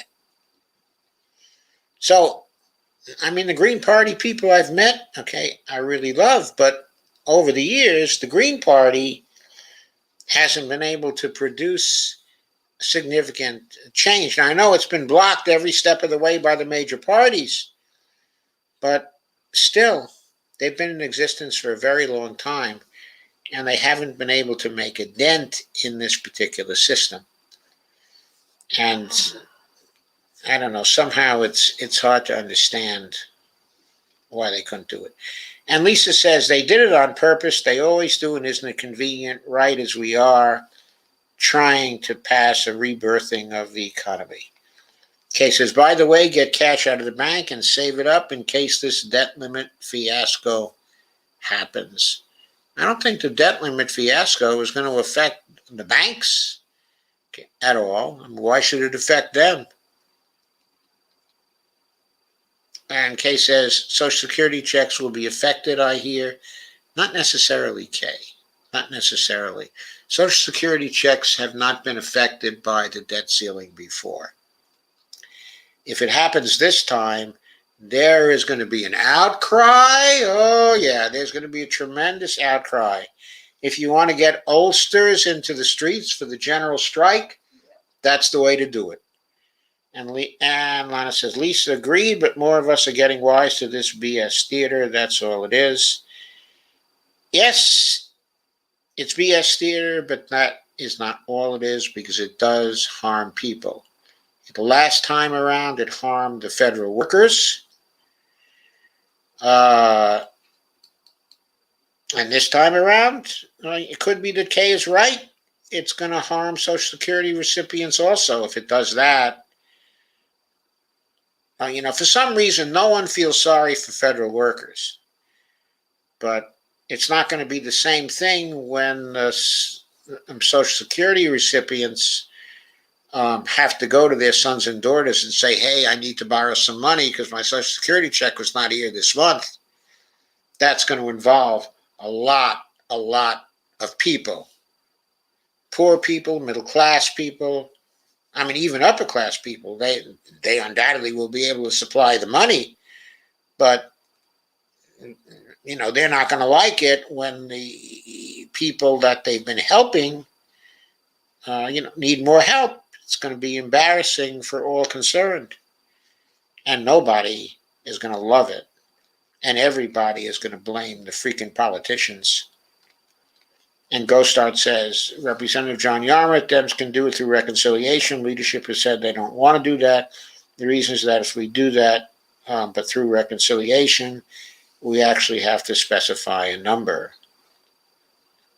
Well, they may not want to do it, but through reconciliation, but they certainly can do it through reconciliation as part of the 3.5T reconciliation bill. You can pass a spending bill, and you can pass a taxing bill, and you can pass a debt ceiling bill, all in the same reconciliation bill. That's allowed. They can pass it as part of reconciliation. That would be easy for them to do. John Yarmuth knows it very, very well. I think what he should do is put in it the repeal of the debt limit entirely, put it through as part, of reconciliation. Then, if Manchin and Sinema resist that and vote against the reconciliation bill, then they can be responsible for people not getting their checks, along about the middle of October. Let's see if they want to do that. I don't think they're going to want to do that.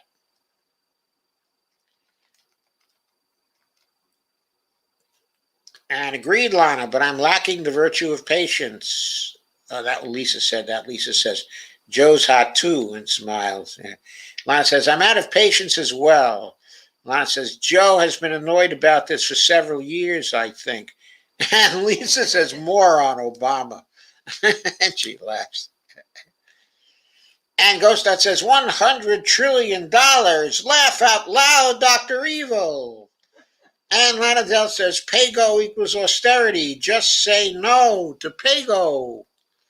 And Kay says, Social Security comes from a whole different act and shouldn't be, but better to be safe than sorry. Well, but what's going to be in your bank account? Notice you're not going to lose anything in your bank account because your Social Security payment doesn't actually get there. What I'm saying is the banks are not going to close. You'll be able to write checks. Those checks are not going to bounce. You'll be able to cash checks. That part, is not going to be a problem. The problem is going to be that there won't be any more money deposited in your account. That's a problem. And Lana says, sometimes I like Ryan G more than Kim Iverson.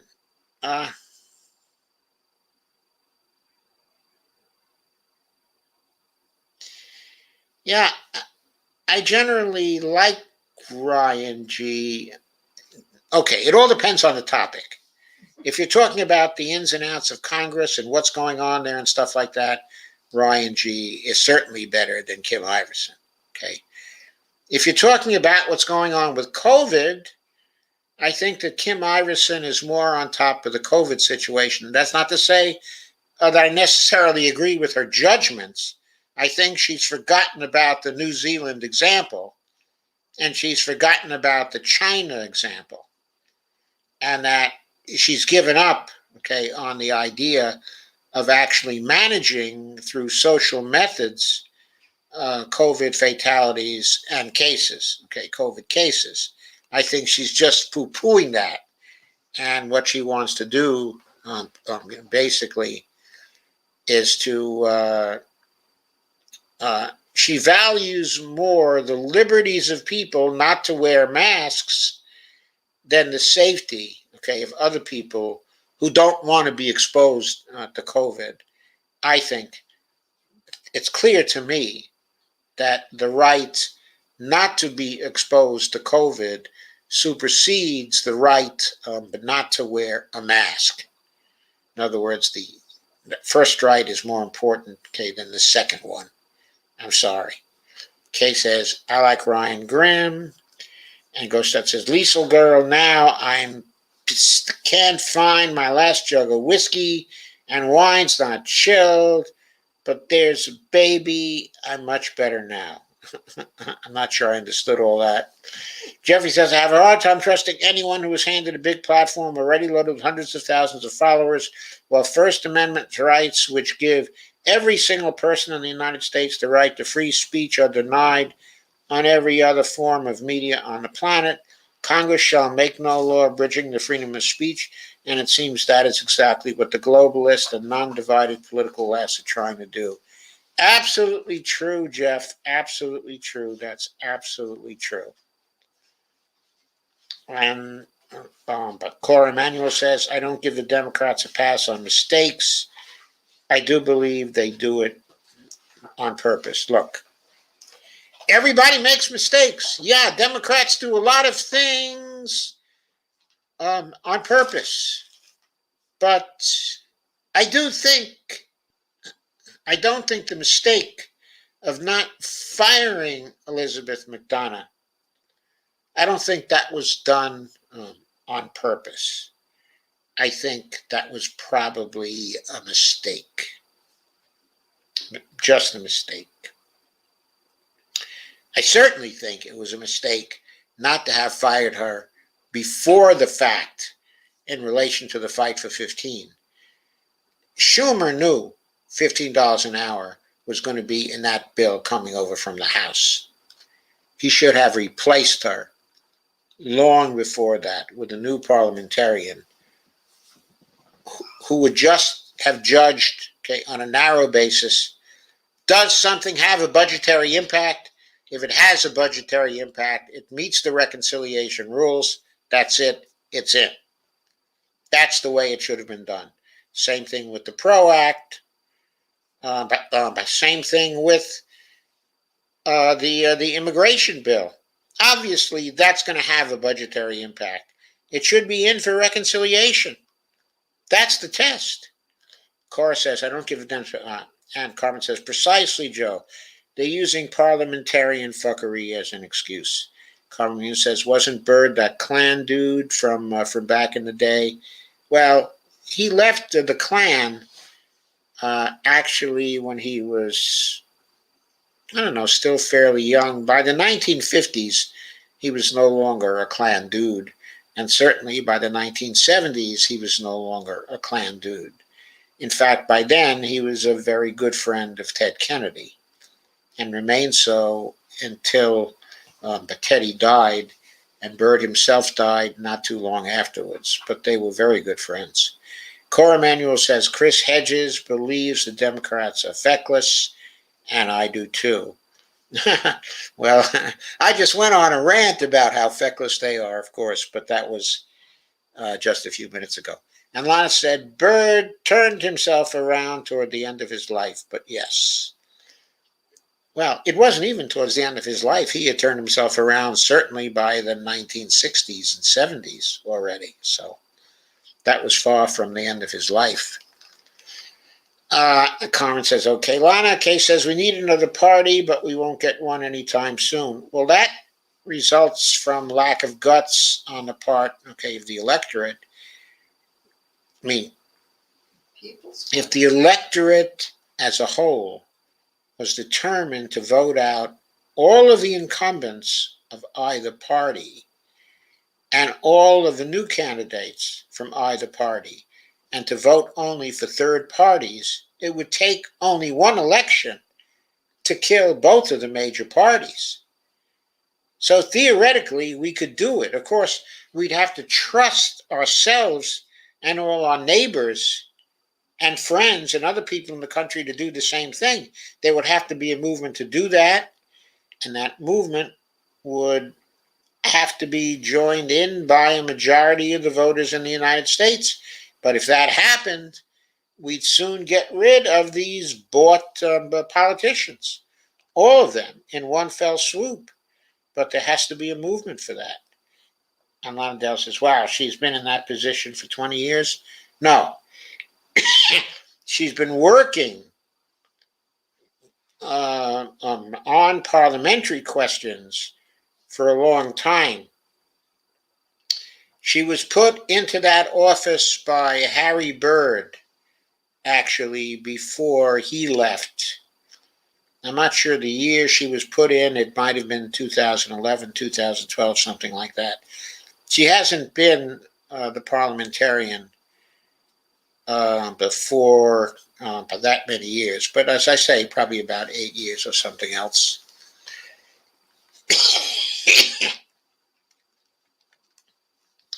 Carmen says, 20 years of fluff. And Lana says, I used to enjoy listening to Byrd on the Senate floor. He was very dramatic. It was very entertaining. Laugh out loud. Yeah, he could be quite eloquent. He was very good at quoting Cicero. Carmen says, boy, when they put on that funny cap and gown, their ego becomes a ruler of the world. Kay says, we need way more progressives in the Congress and the Senate.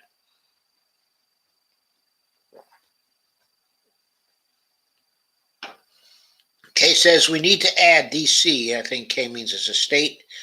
Ghostart says, cause that ugly.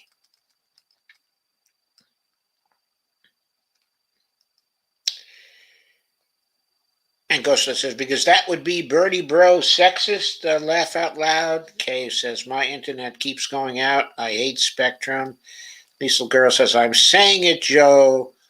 They're going to lose big time. They could, absolutely. They keep on, they just have no frickin' guts. I mean, they deserve to lose. Carmen says, great balance, Joe. Not only do you ask the right questions, you elevate the answers and explanations. Carmen says, I've been spreading the general strike info via my face mask. Oh, that's cool, Carmen. PSA says, herd mentality does not produce herd immunity. Great U.S. records, greater than U.S. records, 1.1 million pediatric cases over the past 5 weeks. That's just awful. Jeff says, I don't think that Facebook likes me commenting much because most of the time when I do, the screen freezes and I have to go back to Joe's original post to pick back up on the conversation. Facebook can be very annoying. Kay says, no, Jeffrey, this is Spectrum. I hate it. Kay says, Spectrum is our only choice here. Jeffrey says, people act like members of the Green Party. Don't go to Bernie Sanders rallies. FFs. No, they don't go to Bernie Sanders rallies. I don't know, but I go to Bernie Sanders rallies when I have a chance to see him. And Cora says the Green Party has had some successes, like helping to make ranked choice voting a reality in some cities. Yes, I think the Green Party has been more successful lately in some local elections. I think it's getting more popular, and that is good. I don't think the People's Party has had any successes as yet when it comes to electoral politics. Kay says, Bernie was at a protest today with People's Action. Good. Carmen says, American Samoa just now got their first case of COVID. Uh-oh. Larry Alger says, Joe, newsflash, COVID-1 is 1 micron to about 5 microns large. Kind of like throwing sand at a chain link fence. And Larry says, religious medical exemption info, HTTP, the complete guide to health.com, exempt status, HTM. Larry, I haven't had a chance to call you yet, but I will. I have your number. I will give you a call. I'm pretty sure sometime in the next 2 days I should be able to get a bit of a breathing space. Jeffrey says, it seems to me that every single time Democrats are in a position to make good on their lip service, they've been giving us for 30 years that they accidentally botch and bungle it every single time, and I don't think it's just me. Yeah, I know. I don't think it's just you either, Jeff. Kay says, Ohio is a useless state. Larry Alger says, more news, 17 states are working to join Washington to have a legit People's Party jamming clip 1 and gives a YouTube link. Okay, I will take a look at that. And Elvira says, who the hell is Byrd? We're talking Senator Robert Byrd of West Virginia. Byrd spelled B-Y-R-D. He was one of the longest serving senators in the whole history of the Senate. God, he must have been a senator for, I don't know, 60 years or so. I don't know if he's first any longer or Strom Thurmond is first as the longest serving senator. But Byrd is close. He's close to Strom Thurmond. He served for that long. He served from the 1950s until he must have died in 2011 or 2012 or something like that. He died a year or two after Teddy Kennedy. And Evelina says, I think it's on purpose. And Ghostart says, don't you mean Harry Reid? Harry Reid was the person who appointed the parliamentarian. Yes, I did. But didn't I say Harry Reid, Steve? Or did I misspeak? Yeah, it was Harry Reid who hired her. Right. She was Harry Reid's choice. So presumably she was a Democrat.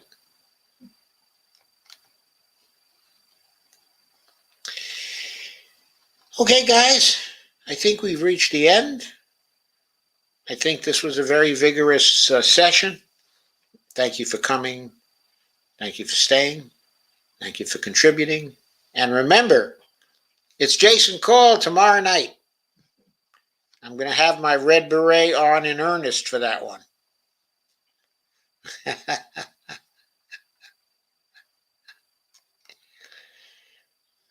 Anyway, Dolores Pierce says thank you for a great discussion. And thank you for being here and for sharing, Dolores. And for being connected both on Facebook and on YouTube.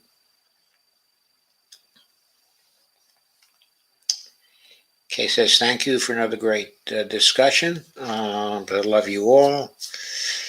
And we love you, Kay, for sure.